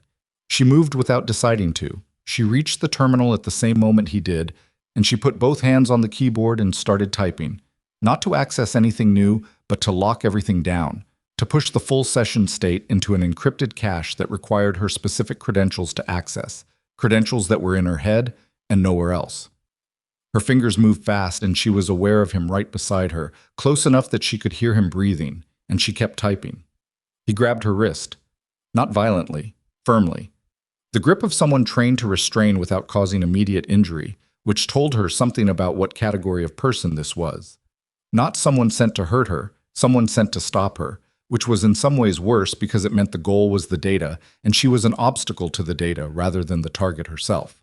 She did not stop typing. Her left hand was still on the keyboard, and she kept moving it, finishing the last two commands she needed, and the screen locked and the cache encrypted and the session terminated with a soft click that was the best sound she had heard in the last 10 minutes. He pulled her away from the terminal. She let herself be pulled because there was nothing left on the screen to protect. The door opened. Leo Caruso came in first. He came in fast and took in the room in one scan and moved to her wrist, and the man holding it without hesitation, and the man holding her wrist made the immediate decision that releasing it was his best available option, and did so and stepped back with his hands slightly raised. Damien came in behind Leo. He looked at the man with his hands raised. He looked at Naomi. He looked at the locked terminal. His face was doing something she had not seen it do before, a controlled fury. The kind that has decided not to be visible, but is not quite succeeding. "Who sent you?" Damien said. The man with the raised hands looked at Damien with the expression of someone calculating rapidly. "Mr. Valenti, there's a situation that—" "Who sent you to this room?" Damien said. The same volume, the same tone, just repeated, with the specific weight of someone who does not intend to ask a third time. The man's calculation finished. "Reyes," he said. The name landed in the room differently for different people. Leo's expression did something brief and controlled. Damien's went completely still in a way that was more frightening than any visible reaction would have been. Naomi didn't know the name, but she understood from the quality of the silence that she should. "Get him out of here," Damien said to Leo. Leo moved. Damien looked at Naomi. He looked at the locked terminal. He said, "Are you hurt?" "No." "What did you find before he came in?" She told him. All of it, fast and precise. The backup infrastructure access, the time-locked process, the 41-day window, the encryption key held by the external competitor. She told him what it meant and what would happen if it executed and what would happen if the competitor knew it had been found. He listened without interrupting. When she finished, he was quiet for 4 seconds. She counted. Then he said, "Reyes is my head of external operations. He has been for 6 years." She understood what that meant and felt the specific cold of it settle into the room alongside the server, hum. "He's their inside man," she said. "He has been their inside man," Damien said, correcting the tense with a precision that told her something. "For a period I have not yet determined." He looked at the locked terminal. "Can you get back into what you found?" "Yes." "The cache is encrypted to my credentials." "Then get back into it. I need the full technical record of that time-locked process, architecture, trigger mechanism, everything. I need it documented before anything else happens tonight." "What's going to happen tonight?" she said. He looked at her directly. "I don't know yet. That's why I need the documentation." He walked out of the server room. She sat down at the terminal. Her wrist ached where the man had gripped it. She looked at it once. No visible mark, not enough force for that. And then put both hands on the keyboard and unlocked the session and went back to work. Her hands were shaking, not badly. Not the shake that means you can't function. The fine motor shake of a body running on 60-plus hours without real sleep and too much adrenaline and the specific physical residue of having someone grab you in a room where you were alone. She pressed her palms flat on the desk for a count of 5, felt the pressure, let it anchor something, and then started typing. The time-locked process opened in front of her. She started documenting. Outside the server room, the operations floor had changed again. She couldn't see it, but she could feel the change through the door. A different quality of movement, faster footsteps, voices at a register that hadn't been present earlier. Something had shifted in the building. Something was in motion. She kept documenting. She was 20 minutes into it when the building's internal alarm system activated. Not a fire alarm, not a general evacuation tone. The specific triple pulse security protocol that meant there was an active threat within the building's perimeter. She had heard it tested once, on a Tuesday afternoon drill 2 years ago, and she had memorized the sound the way she memorized everything she thought might matter someday. It was not a drill. She saved everything she had, pushed it to the encrypted cache, locked the session. She stood up. She looked at the server room door.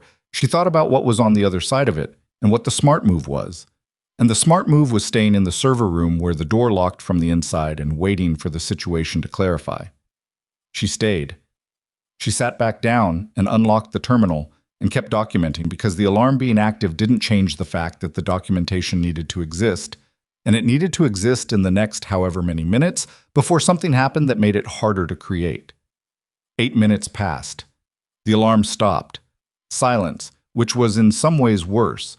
Then the door opened and Leo came in, and his jacket was torn at the shoulder seam in a way that had not been true 20 minutes ago, and there was something dark on the back of his right hand that she chose not to look at directly.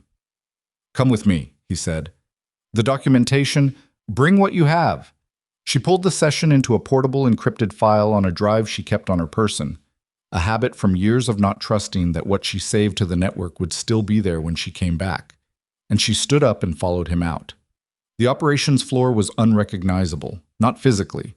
The desks were where they had always been, the screens were still on, the servers were still running through the wall, but the people were different, and the arrangement was different, and the energy in the room was the specific energy of an aftermath, a situation that had peaked and was now in the process of being contained, with all the mess that containment produces. 3 people were sitting on the floor near the main door with their hands visible, being watched by 2 men she didn't recognize. Not the investigators from earlier. Different men. Marcus Webb was not among them. 2 of the desks near the windows had been overturned. There was glass on the floor near the corridor entrance. Damien was standing at the center of the room. He was on the phone. He was talking with a clipped, rapid precision that she associated with someone managing several crises simultaneously in their mind while physically occupying only one location. He looked up when she came out of the server room. He said something into the phone and lowered it. "Reyes is gone," he said. "He left the building 11 minutes ago. We have people looking." She looked at the overturned desks. The alarm, he had help in the building, 2 men. They've been detained. He glanced at the 3 people sitting on the floor. She looked at them again. None of them were faces she recognized. He knew we'd found the insurance policy. Someone told him. She thought of Marcus Webb's voice saying there are parts bigger than what she'd found. She thought about the calculation on his face before he said it, the quick assessment of what to release and what to hold back, the management of information as leverage. Had he told Reyes? Had he sent a signal somehow in the minutes between being told to sit down and the man appearing in the server room? "Marcus Webb," she said. "In custody," Damien said.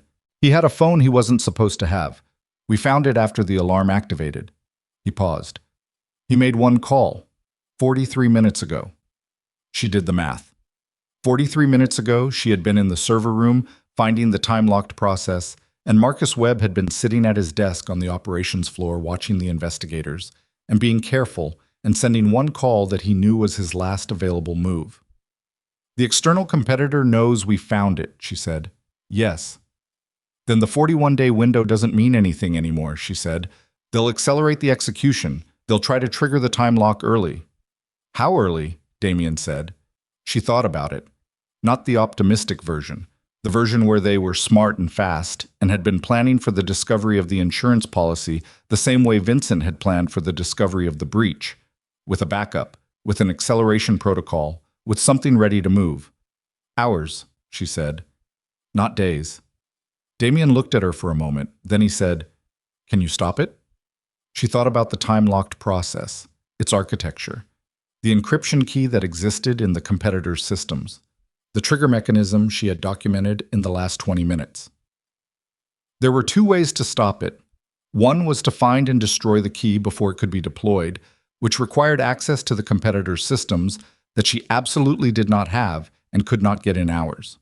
The other was to modify the process from the inside before the trigger fired, which required the kind of access to the backup infrastructure that she now had, that she had been given tonight by the man standing in front of her, and which would require her to surgically dismantle a time-locked encryption process that had been designed by someone very skilled, under time pressure, without the ability to test.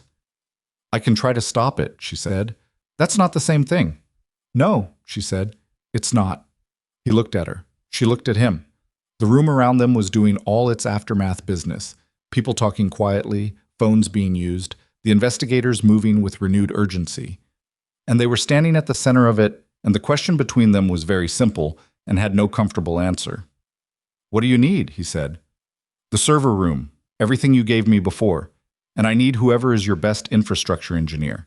Not department level, actual infrastructure. Someone who knows the cold storage architecture at the hardware level, because I'm going to need another set of hands." Damien turned and said a name to Leo, who left immediately. "How long do you need?" Damien said. "I don't know." "Estimate," she thought. "If I can get into the trigger mechanism cleanly, and the architecture is what I think it is based on what I've already read, 3 hours, maybe 4. And if it's not what you think it is?" She didn't answer that one. She went back to the server room. The infrastructure engineer arrived 7 minutes later. His name was Carlo, and he was older than she expected, late 50s, with the hands of someone who had been working with physical hardware since before most of the software she worked with existed. He came in, looked at the terminal, looked at her, and said, "Tell me what we're dealing with." She told him in 3 minutes. He asked 4 questions, all of them precise and technical and useful, and she answered them and saw from his face that he understood the scope of it. "Okay," he said. "What do you want me on?" "Cold storage hardware layer," she said. "I need real-time monitoring of the physical state of the backup infrastructure while I work on the process from the software side. If they trigger the encryption remotely before I've disarmed the mechanism, I need to know the instant the signal arrives, not when it shows up on the software logs, which could be seconds later, and seconds matters." Carlo nodded and moved to the secondary terminal without another word. She went back to the time-locked process. She had documented its architecture. Now she had to take it apart. The process had been built in layers, an outer shell that was designed to look like standard backup maintenance, a middle layer that was the actual delivery mechanism for the encryption key, and an inner trigger that was the live wire, the thing that connected to an external signal and would, when that signal arrived, initiate the full encryption cascade across the 7-year archive. The outer shell was the easiest to work with. She had already mapped it. She started there, methodically peeling it back, documenting each step as she went. Because if she made a mistake, she needed to be able to retrace it. And the clock running somewhere outside the building meant she did not have the luxury of a second run. An hour passed. Carlo said nothing during this hour. He monitored. She could see the corner of his screen from her peripheral vision, and it was steady. No incoming signals, no unusual activity at the hardware level. The external competitor was either still deciding or was already moving and moving quietly. She got through the outer shell. She started on the middle layer. This was where the builder had been most careful.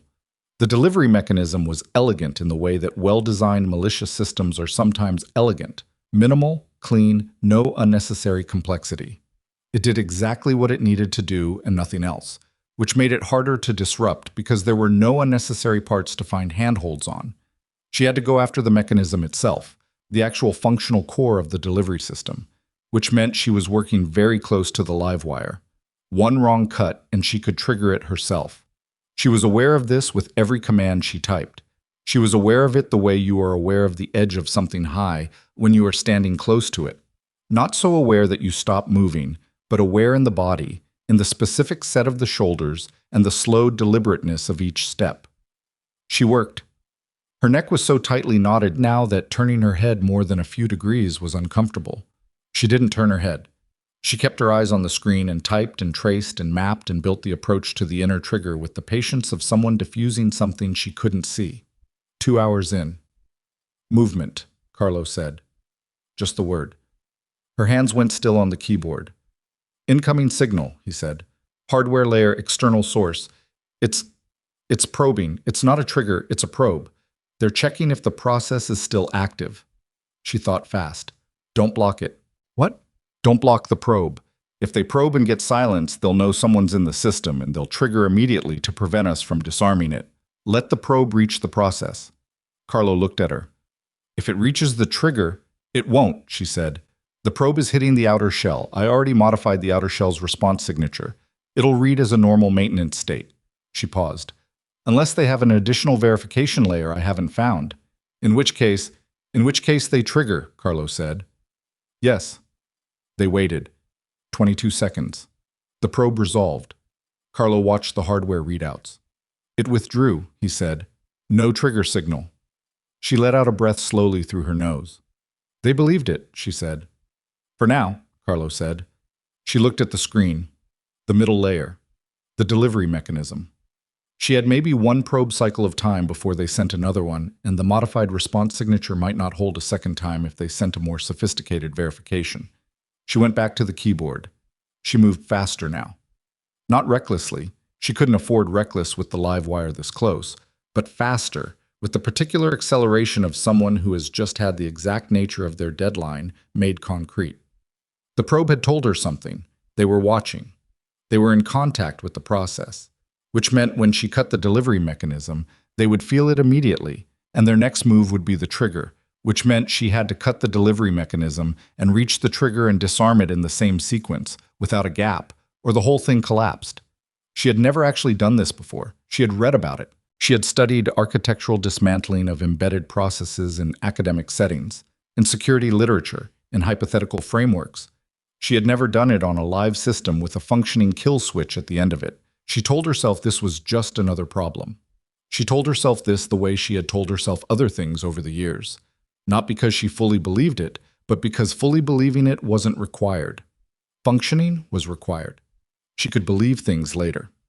Her fingers moved. The delivery mechanism came apart in stages, each stage logged, each stage documented, each stage careful and deliberate and faster than careful and deliberate usually allowed. She reached the inner trigger. She looked at it. It was simpler than she expected. Elegant, yes, but simple underneath. A single conditional statement waiting for a signal from outside. And if the signal arrived in a specific format with a specific authentication code, the cascade initiated. If she could modify the conditional statement before the signal arrived, change the expected format or the authentication requirement in a way that any incoming signal would fail to satisfy, the trigger would never fire even if the signal reached it. She started writing the modification. Carlo said, "Another probe." "Let it through," she said without stopping typing. "It's deeper than the last one," he said. "It's getting to the middle layer." "Let it through," she said again. She was typing as fast as she had ever typed anything. Not the fast of performance, the fast of a person who has identified exactly what they need to do and is doing it without the friction of doubt. The probe reached the middle layer and found the modifications she'd already made, and she heard Carlo make a sound, not a word, a sound, the sound of someone watching something resolve in a direction that is not immediately clear, and she kept typing. "It's looking at the delivery mechanism," Carlo said. "It knows something's different." She finished the first line of the conditional modification. "They're going to—" Carlo started. The trigger signal arrived. She felt it before Carlo said it. A change in the system, a vibration in the behavior of the process, the way you feel a change in pressure before you hear the sound. The external competitor had sent the trigger. They knew someone was in the system. They were firing the insurance policy. She had 3 lines of code left to write. She wrote them. The signal hit the conditional statement. The conditional statement evaluated. The authentication format in the incoming signal did not match the modified requirement. The cascade did not initiate. The server room was quiet except for the hum. Carlo exhaled. It was a long, controlled exhale, the kind that has been held for a specific duration. He looked at the hardware readouts. He looked at them again. "It failed to execute," he said. "The cascade didn't—" He looked at her. "It didn't execute." Naomi took her hands off the keyboard. She looked at them. They were shaking again, the same fine motor shake from earlier, and this time she didn't try to press them flat. She let them shake for a moment. She had earned the shaking. They'll try again, she said when she could say something. With a different format. They know the trigger failed. They know someone modified it. How long before they can adapt the signal format, Carlo said. Hours, she said. It's not a simple change on their end. It's a credential modification at their infrastructure level. If they're fast, 4 hours. If they're careful, longer. Then we have 4 hours. To permanently disable the trigger, she said. Yes. She looked at the screen. The trigger was still there. Disarmed for now, but present. She needed to dismantle it completely, which was a different process from what she'd just done. Slower, more careful, requiring access to the deep archive layer that she had never had before tonight. She opened the archive layer. She started working. 20 minutes in, the door opened. Damien came in without Leo this time. He stood behind her and looked at the screens, and she didn't turn around. She could see his reflection in the dark border of the left monitor, just the outline of him. Did it work? He said. The trigger failed, she said. I'm dismantling it now. I have an estimated 4-hour window before they can adapt the signal format and try again. A pause. Will 4 hours be enough? If nothing else happens tonight, she said. Yes. Another pause. Reyes hasn't been found yet. She kept typing. That needs to be someone else's problem right now. He was quiet for a moment. She kept working. Then he said, You know what you've done tonight? I've done my job, she said. You've done more than that. She didn't answer. She didn't know how to answer it in a way that was true, and not also complicated. And complicated things needed space she didn't have right now. She needed the 4 hours. She needed the full focus of what she had left. She needed everything that wasn't this keyboard to stay in its lane until the trigger was gone and the archive was safe, and the insurance policy was nothing but a disarmed mechanism in a log file. I need to keep working, she said. He left. She kept working. Carlo monitored. The hardware layer stayed quiet. No more probes, which she understood meant they were not probing again until they had something to probe with, which meant she was right about the timeline, and she had the window she thought she had. She worked for 2 more hours. She was deep in the archive layer now, in a part of the backup infrastructure she had never had access to before tonight. And what she was seeing as she worked around the trigger architecture was giving her information she hadn't expected to find. Not just the trigger, not just the insurance policy. The access history in the deep archive layer stretched back further than 11 weeks, further than the secondary breach, further than anything she had traced before. Someone had been in this layer for much longer. The timestamps went back 2 years. She stopped typing. She looked at the timestamps. She traced the access credentials. They were not Vincent Hale's. They were not Marcus Webb's. They were Reyes's. And they predated everything. They predated the secondary breach by nearly 2 years. They predated the falsified performance reviews by 6 months. They predated by nearly 24 months everything that had been done in this organization to build a frame around Naomi Brooks and a pipeline out of the Moretti Syndicate's financial infrastructure. She sat very still. Reyes had not been recruited by the external competitor as a consequence of the breach. He had not been turned at some point during the operation. He had been their man from the beginning. 2 years ago, when Naomi was 6 months into this job and still believed the indifference of her coworkers was ordinary workplace friction, Reyes had already been inside the archive layer, and the operation to hollow out the syndicate from within had already begun. Everything that followed, Vincent's systematic suppression of her reports, Marcus's planted code, the falsified reviews, the pipeline, the insurance policy, all of it had been built on a foundation that was already 2 years old. She had been finding the edges of a picture without knowing how large the picture was. Carlo looked at her. You went still, he said. What did you find? She told him. He was quiet for a moment. Then, does Valenti know? Not yet, she said. You need to tell him. I know. She looked at the screen. After I finish the trigger. I'm 20 minutes from finishing the trigger. If I stop now and something happens in the next 20 minutes, then finish, Carlo said. He looked at the hardware readouts. I've got the layer. She went back to the trigger. She was 17 minutes into the final stage, careful, deliberate, moving through the deep archive layer with the precision of someone who knows they are close, and close is when mistakes happen.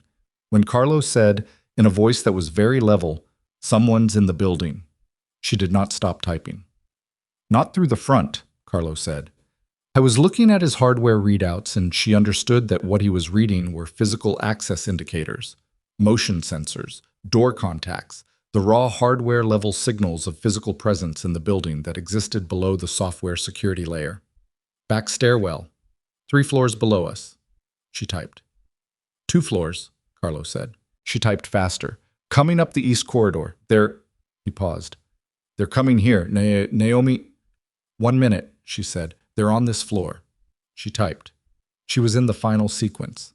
The last set of commands that would sever the trigger from the archive layer completely, cleanly, in a way that could not be reconnected without rebuilding the entire insertion from scratch, which would take weeks and would require the same level of insider access that had just been comprehensively dismantled. She heard footsteps in the corridor. She typed. She heard the sound of voices, one of them raised, one of them short and sharp, the kind of voice that is giving instructions that are not being agreed to. She typed. The footsteps stopped outside the server room door. The door handle moved. She hit the final command and the confirmation prompt came up, and she hit enter and the system ran its verification sequence in what felt like the longest 3 seconds of her life, and the screen returned. Process disarmed. Archive layer secured. The server room door opened. The man who came through it was not one of the 3 who had been sitting on the floor earlier. He was not the man who had told her to step away from the terminal. He was older, dressed differently, and behind him was a second man, and behind that second man was a third. And the third was holding something that made Carlos stand up sharply from his chair and put himself between that something and Naomi with a reflex that surprised everyone in the room, including probably Carlo. Naomi's hand was on the drive with everything, the documentation, the timestamps, the full technical record of the time-locked process, the delivery mechanism, the trigger architecture, the 2-year access history, the proof of Rias's involvement from the beginning. She looked at the man who had come through the door. He had the kind of face that didn't show much, and what it showed right now was not rage and was not triumph, but the cold, focused expression of someone who has come to retrieve something they consider theirs. "The drive," he said. She looked at him. Her pulse was loud in her ears. Her hands were steady. She thought about the encrypted cache. She thought about the session she had locked before Leo arrived the first time, the backup she had pushed before the alarm, the documentation she had pulled onto this drive in the last 4 hours. She thought about the 41-day countdown that was now 0, because the trigger was disarmed and the process was gone and the archive was secured, and none of what this man was here for existed in a form that could hurt the syndicate anymore. The drive in her hand held the proof of all of it. She looked at the man. She looked at the drive. And she made the calculation she had been making all night. The fast, animal, consequential calculation of someone who understands that the next decision will determine which version of this story gets to be told. She reached out and held the drive toward him. He reached for it. And the server room door, which had been left partially open, swung fully open behind him. And Damian Valenti walked through it with Leo at his shoulder and 2 men behind Leo, and the expression on Damian's face was the expression of someone who had been expecting this and had arrived on purpose at precisely this moment, and the man who had come for the drive turned around and found himself facing something he had not adequately prepared for. Naomi pulled the drive back. She closed her hand around it. She looked at Damian. "It's all here," she said. 2 years. Everything. Damian looked at the man who had come through the door. He looked at him for a long moment with the specific quality of attention he had used on Vincent Hale and Marcus Webb, the attention of someone completing a final inventory before a decision. And then he looked at Naomi and something in his face shifted, very briefly, into something that was not a professional expression and was not a managed one, and was simply the face of someone who has been shown something they didn't expect to find and is still in the process of understanding what it means. "Tell me everything," he said. She told him everything. Not standing up, not at the terminal, not in the compressed rapid delivery of someone managing a crisis.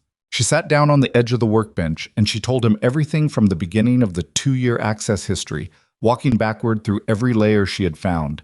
And Damian stood across from her in the cold server room with the man who had come for the drive, now being held in the corridor by Leo and the two men behind him, and he listened the way he had listened to her the very first time, completely, without interrupting, with the focused attention of someone who understands that the information arriving is more important than any response he could give it.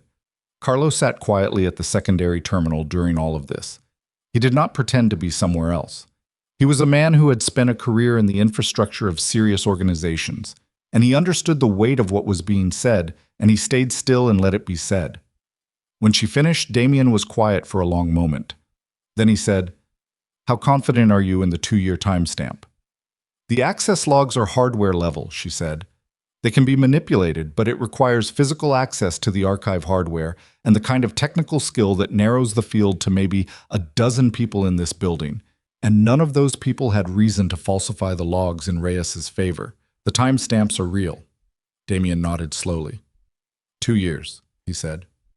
Not to her, to the room, to something he was processing behind the stillness of his face.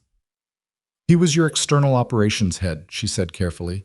"If he's been working for them from the beginning, then everything your external operations handled in the last 2 years." "I know what it means," Damien said. She stopped. He looked at the drive in her hand. "Everything is on that?" "Everything I documented tonight.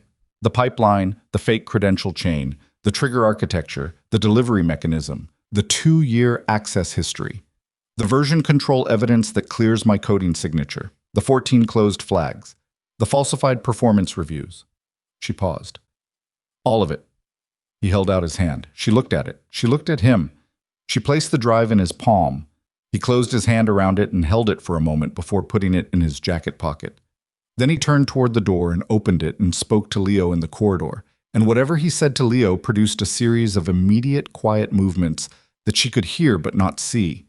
The specific organized movement of people who have been given clear instructions and are executing them without discussion.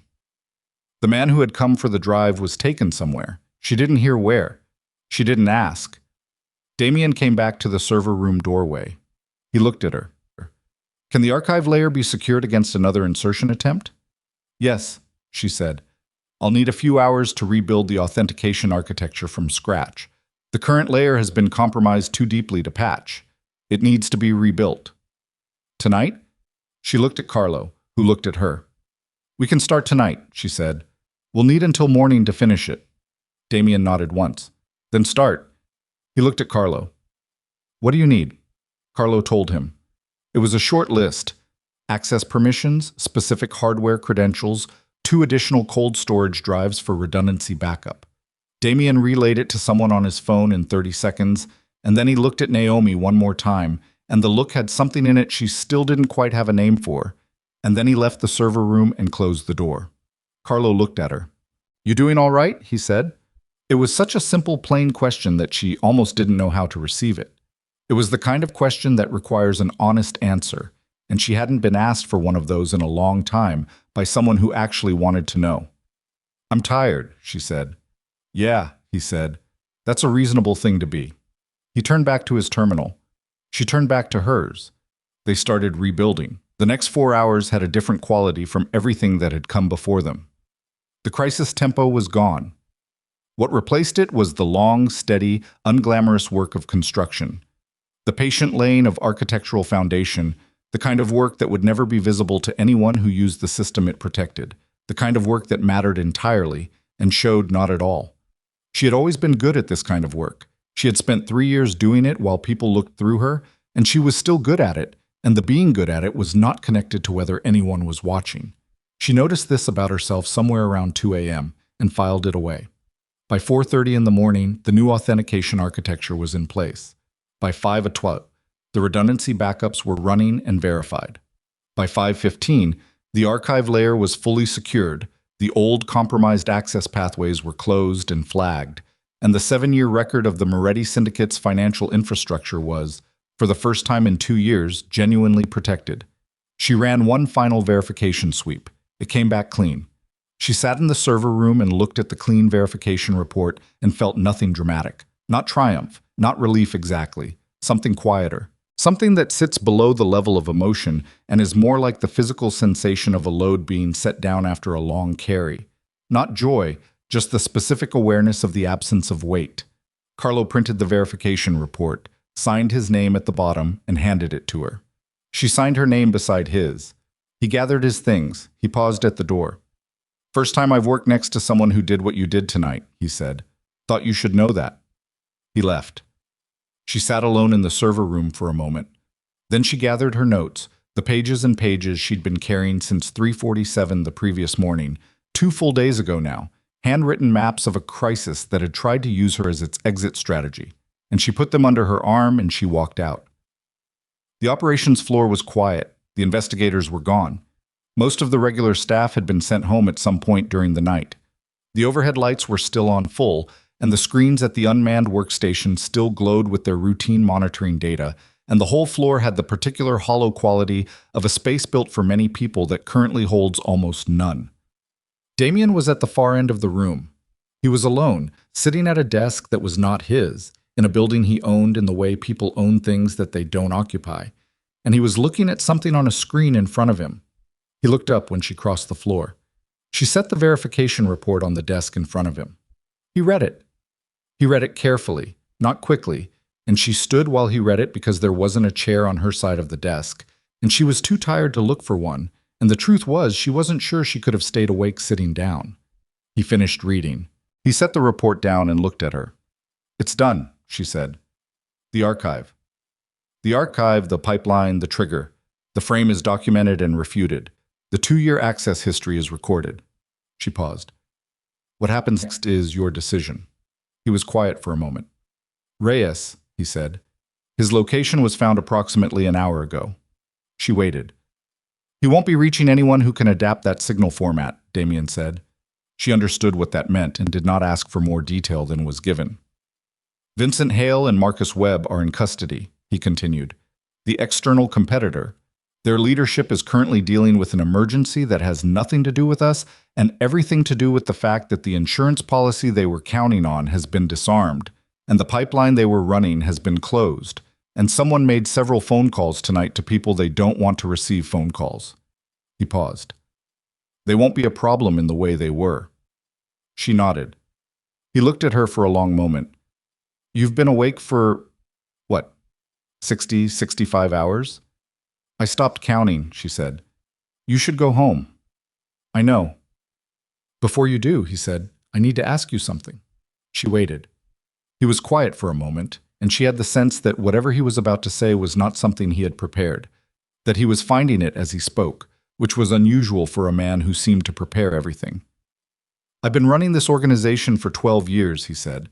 "In 12 years, I have had people tell me they were the best. I've had people show me metrics and reports and track records and recommendations. I've had people fight for titles and compensation and access." He paused. "In 12 years, I have never had anyone sit in a burning building and keep working." She looked at him. "You were given every reason to stop," he said. "The harassment, the stolen credit, the frame, the man who came through that door. Any one of those things would have been enough." He looked at the verification report. "You didn't stop." "The building wasn't actually burning," she said. The corner of his mouth moved, barely. "No," he said. "It wasn't." She looked at the floor for a moment, then back up. "I didn't keep working because I'm exceptional," she said. "I kept working because it needed to be done and I was the one who could do it, that's all." "That's enough," he said. "That's more than enough. That's everything, actually." She didn't know what to say to that. She had been performing not knowing what to say to things like that for so long that it had become a genuine condition. The actual receptive machinery for that kind of statement had atrophied from disuse.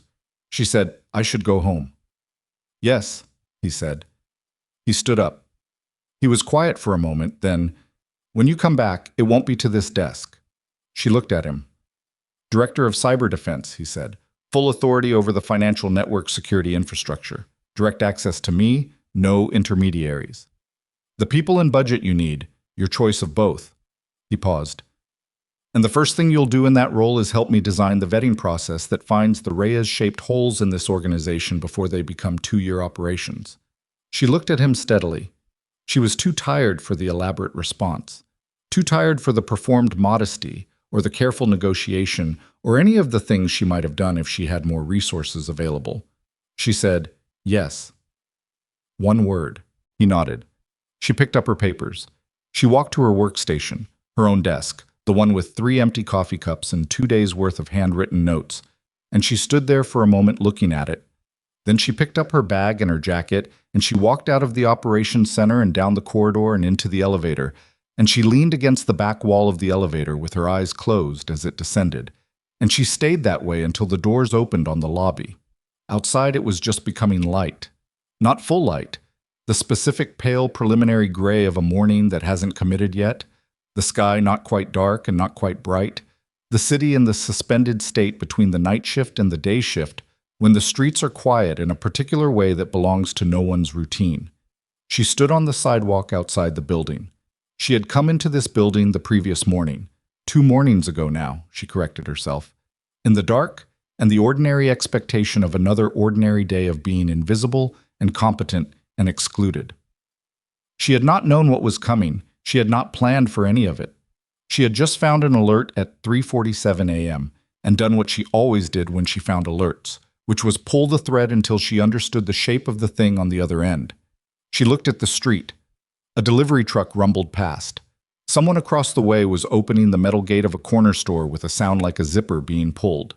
A pigeon landed on the curb 3 feet from her and looked at the sidewalk with the dedicated focus of someone who has a system. She looked at all of this and breathed the early morning air, which smelled like concrete and something faintly green, and she felt the specific unreality of emerging from a closed, intense space into ordinary world, the way ordinary things look slightly wrong after too long inside, the way trees and trucks and pigeons seem to belong to a different time scale than the one you've been operating in.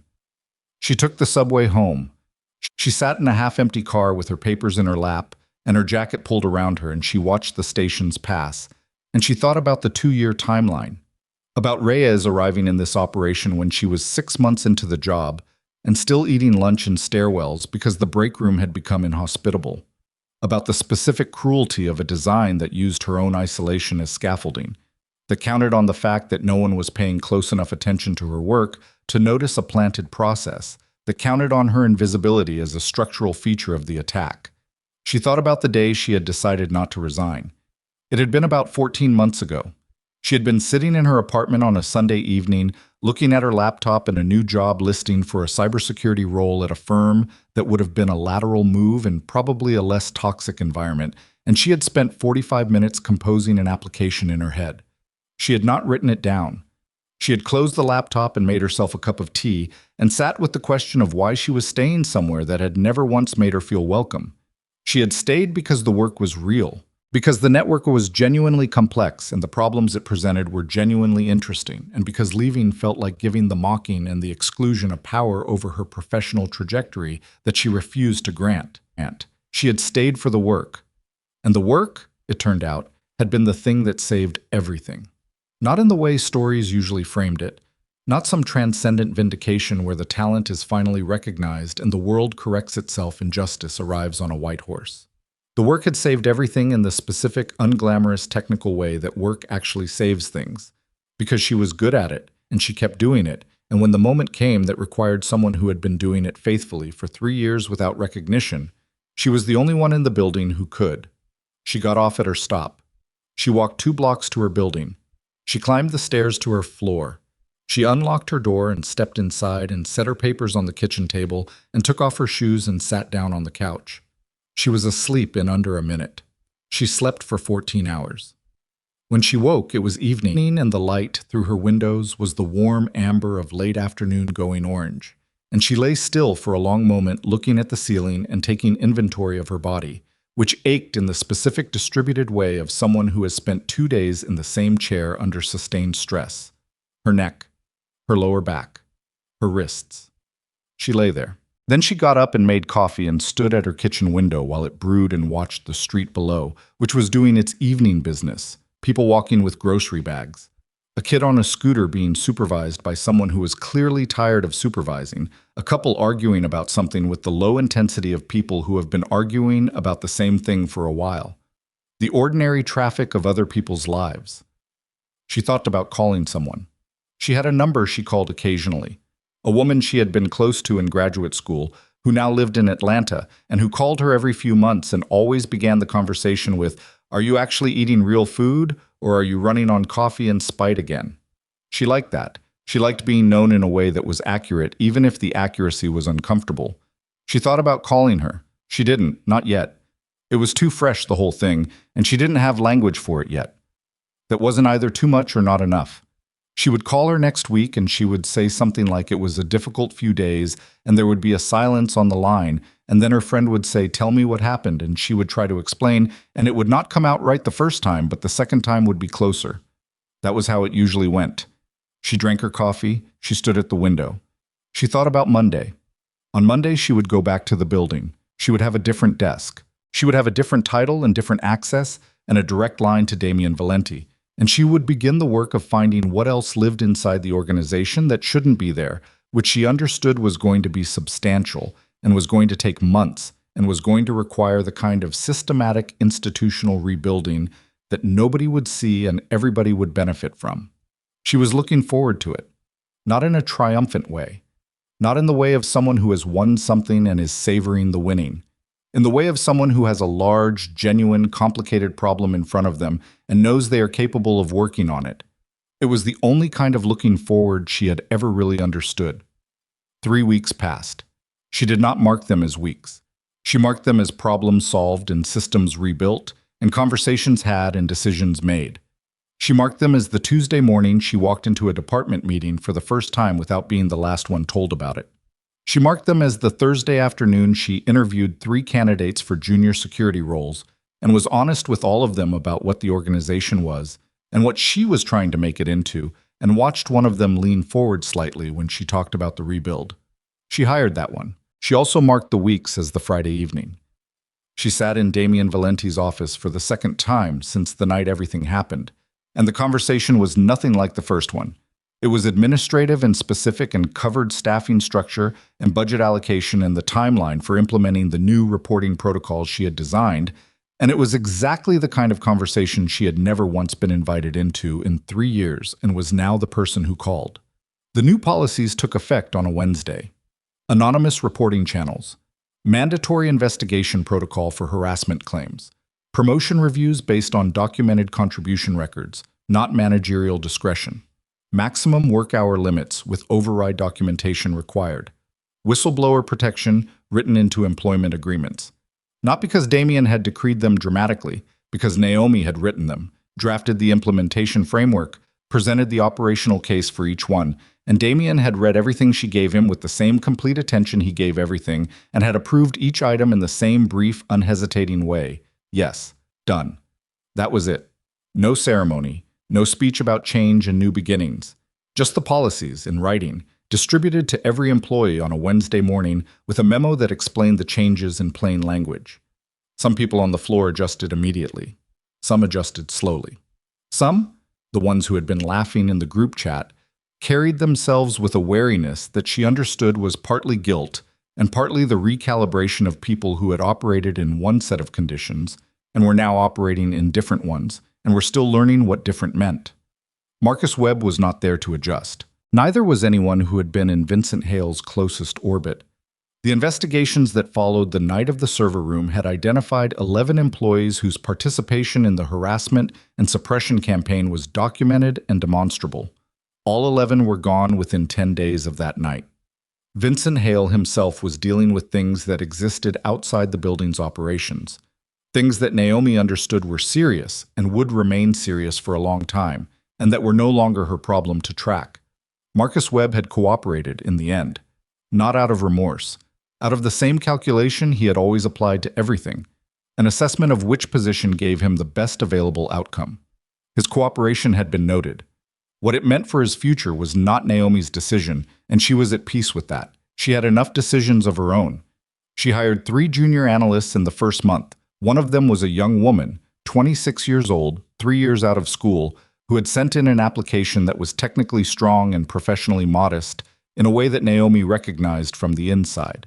The careful underselling of someone who had been in rooms where underselling felt safer than honesty. She called her back personally.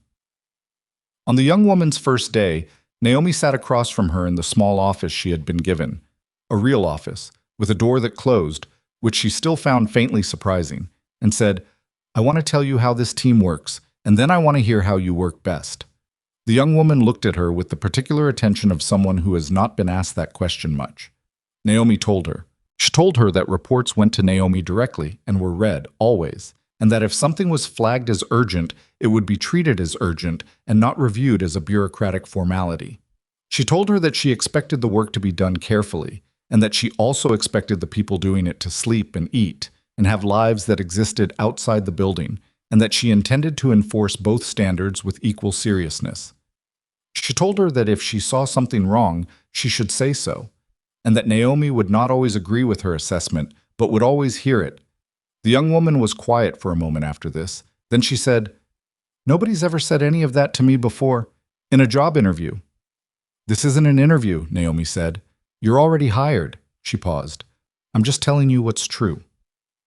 That evening, after the young woman had gone home and the floor was quieting down to its nighttime skeleton crew, Naomi sat at her desk now, her actual desk, with her name on the wall outside the office she hadn't asked for but had been given, and she looked at the work in front of her. The rebuild was in phase 2. The authentication architecture was holding. The new reporting channels had received 4 submissions in the first 2 weeks, all of them legitimate, all of them being handled. She looked at her hands. The shaking was gone. It had been gone for a while. She wasn't sure exactly when it had stopped, sometime in the days after, as the sleep came back and the adrenaline residue cleared out of her body and the long tension of 2 years of being set up and held down and slowly, systematically erased began to unknot itself from her muscles and her jaw and the place behind her eyes where all the things she hadn't let herself feel had been quietly compressing. It had been there a long time, that compression. She was aware of how long now in a way she hadn't been before, because the release of it gave her a new sense of how much space it had been occupying. She opened a new document. She started writing. Not a report, not a technical document.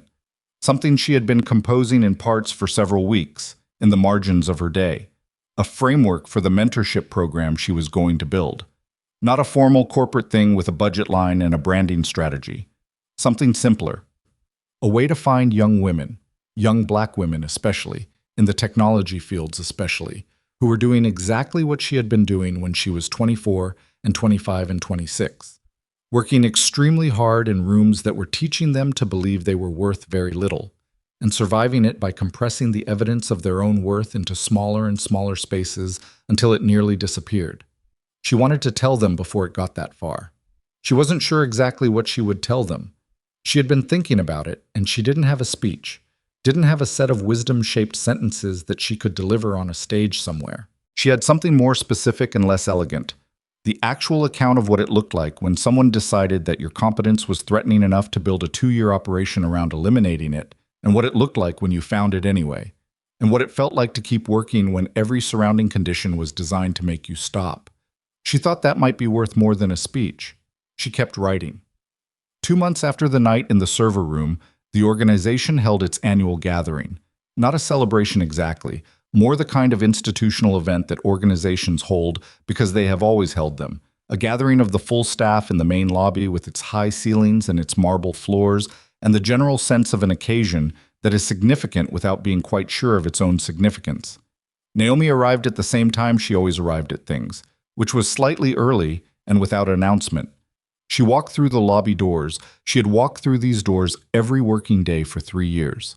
She had walked through them in the early mornings when nobody was there, and in the evenings when the lobby staff had stopped making eye contact and she had learned to stop offering it. She had walked through them on the morning she fell asleep at her workstation, and on the evening she left the building for the last time as the person she had been and the first time as the person she was becoming. She walked through them now. People saw her. Not in the way they used to see her. The sliding away of attention, the deliberate not noticing that is its own particular kind of aggression. They saw her. Some of them nodded.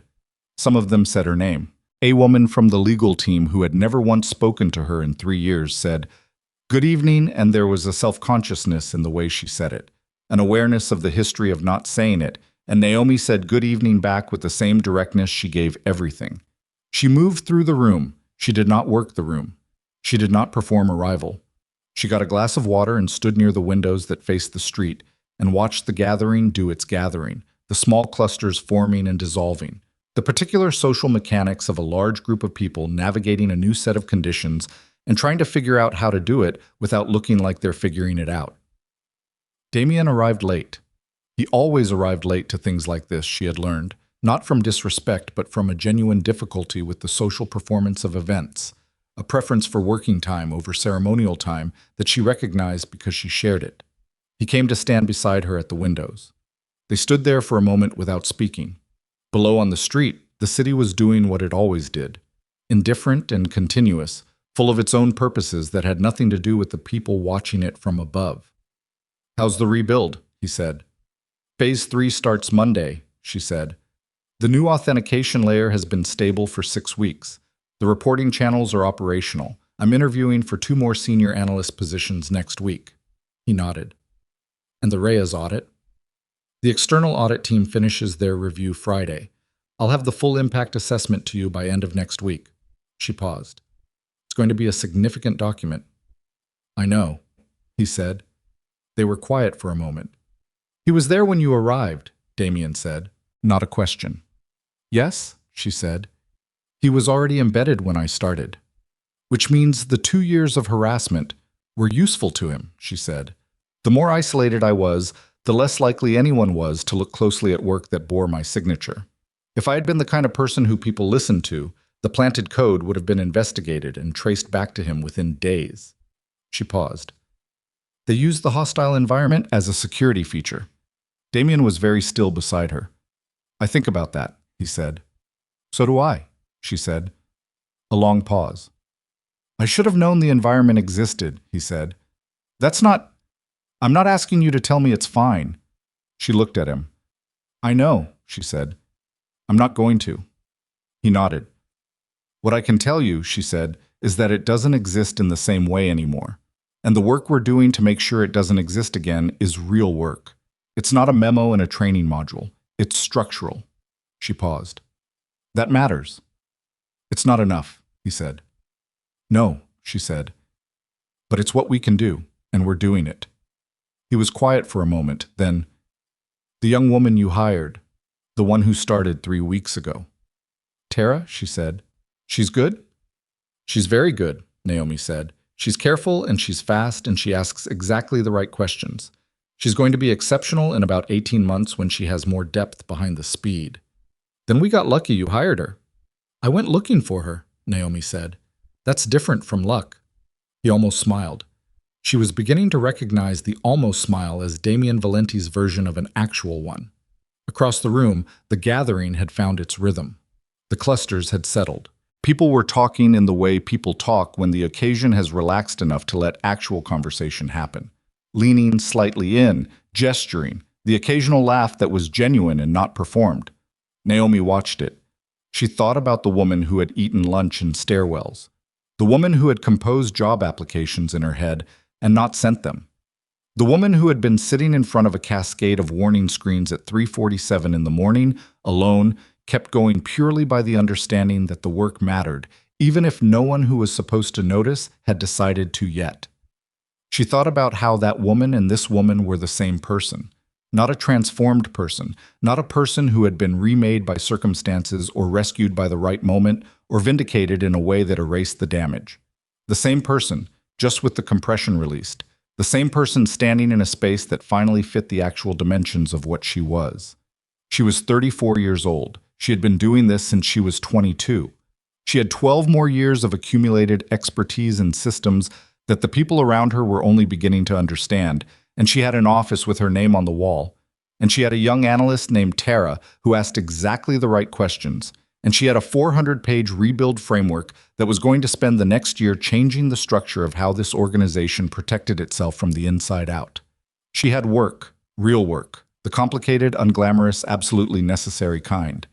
She looked at the room around her. She thought about what it had taken to get here, and she did not pretend, even in the privacy of her own mind, that the cost had been reasonable. It had not been reasonable. 3 years of being diminished and set up and used and laughed at was not a reasonable price for arriving at a job she should have had from the beginning.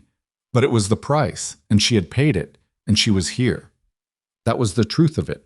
Not beautiful, not clean, Not the version where the suffering had meaning because it led to the reward. Just the plain truth. She had survived something that was designed to destroy her, and the surviving had not made the thing that tried to destroy her acceptable. And she was here anyway, building something real, and the building was what mattered now. Damien said quietly, "There's something I've been meaning to say." She waited. "What you did that night," he said. "The way you worked, the things you found." He paused, and she had the sense again of someone finding words rather than retrieving them. This organization was days from a catastrophe that would have taken years to recover from, possibly longer. Another pause. "That didn't happen because of you." She looked at the street below the windows. "I know," she said. "I'm not sure you do," he said. "Not fully." She thought about it.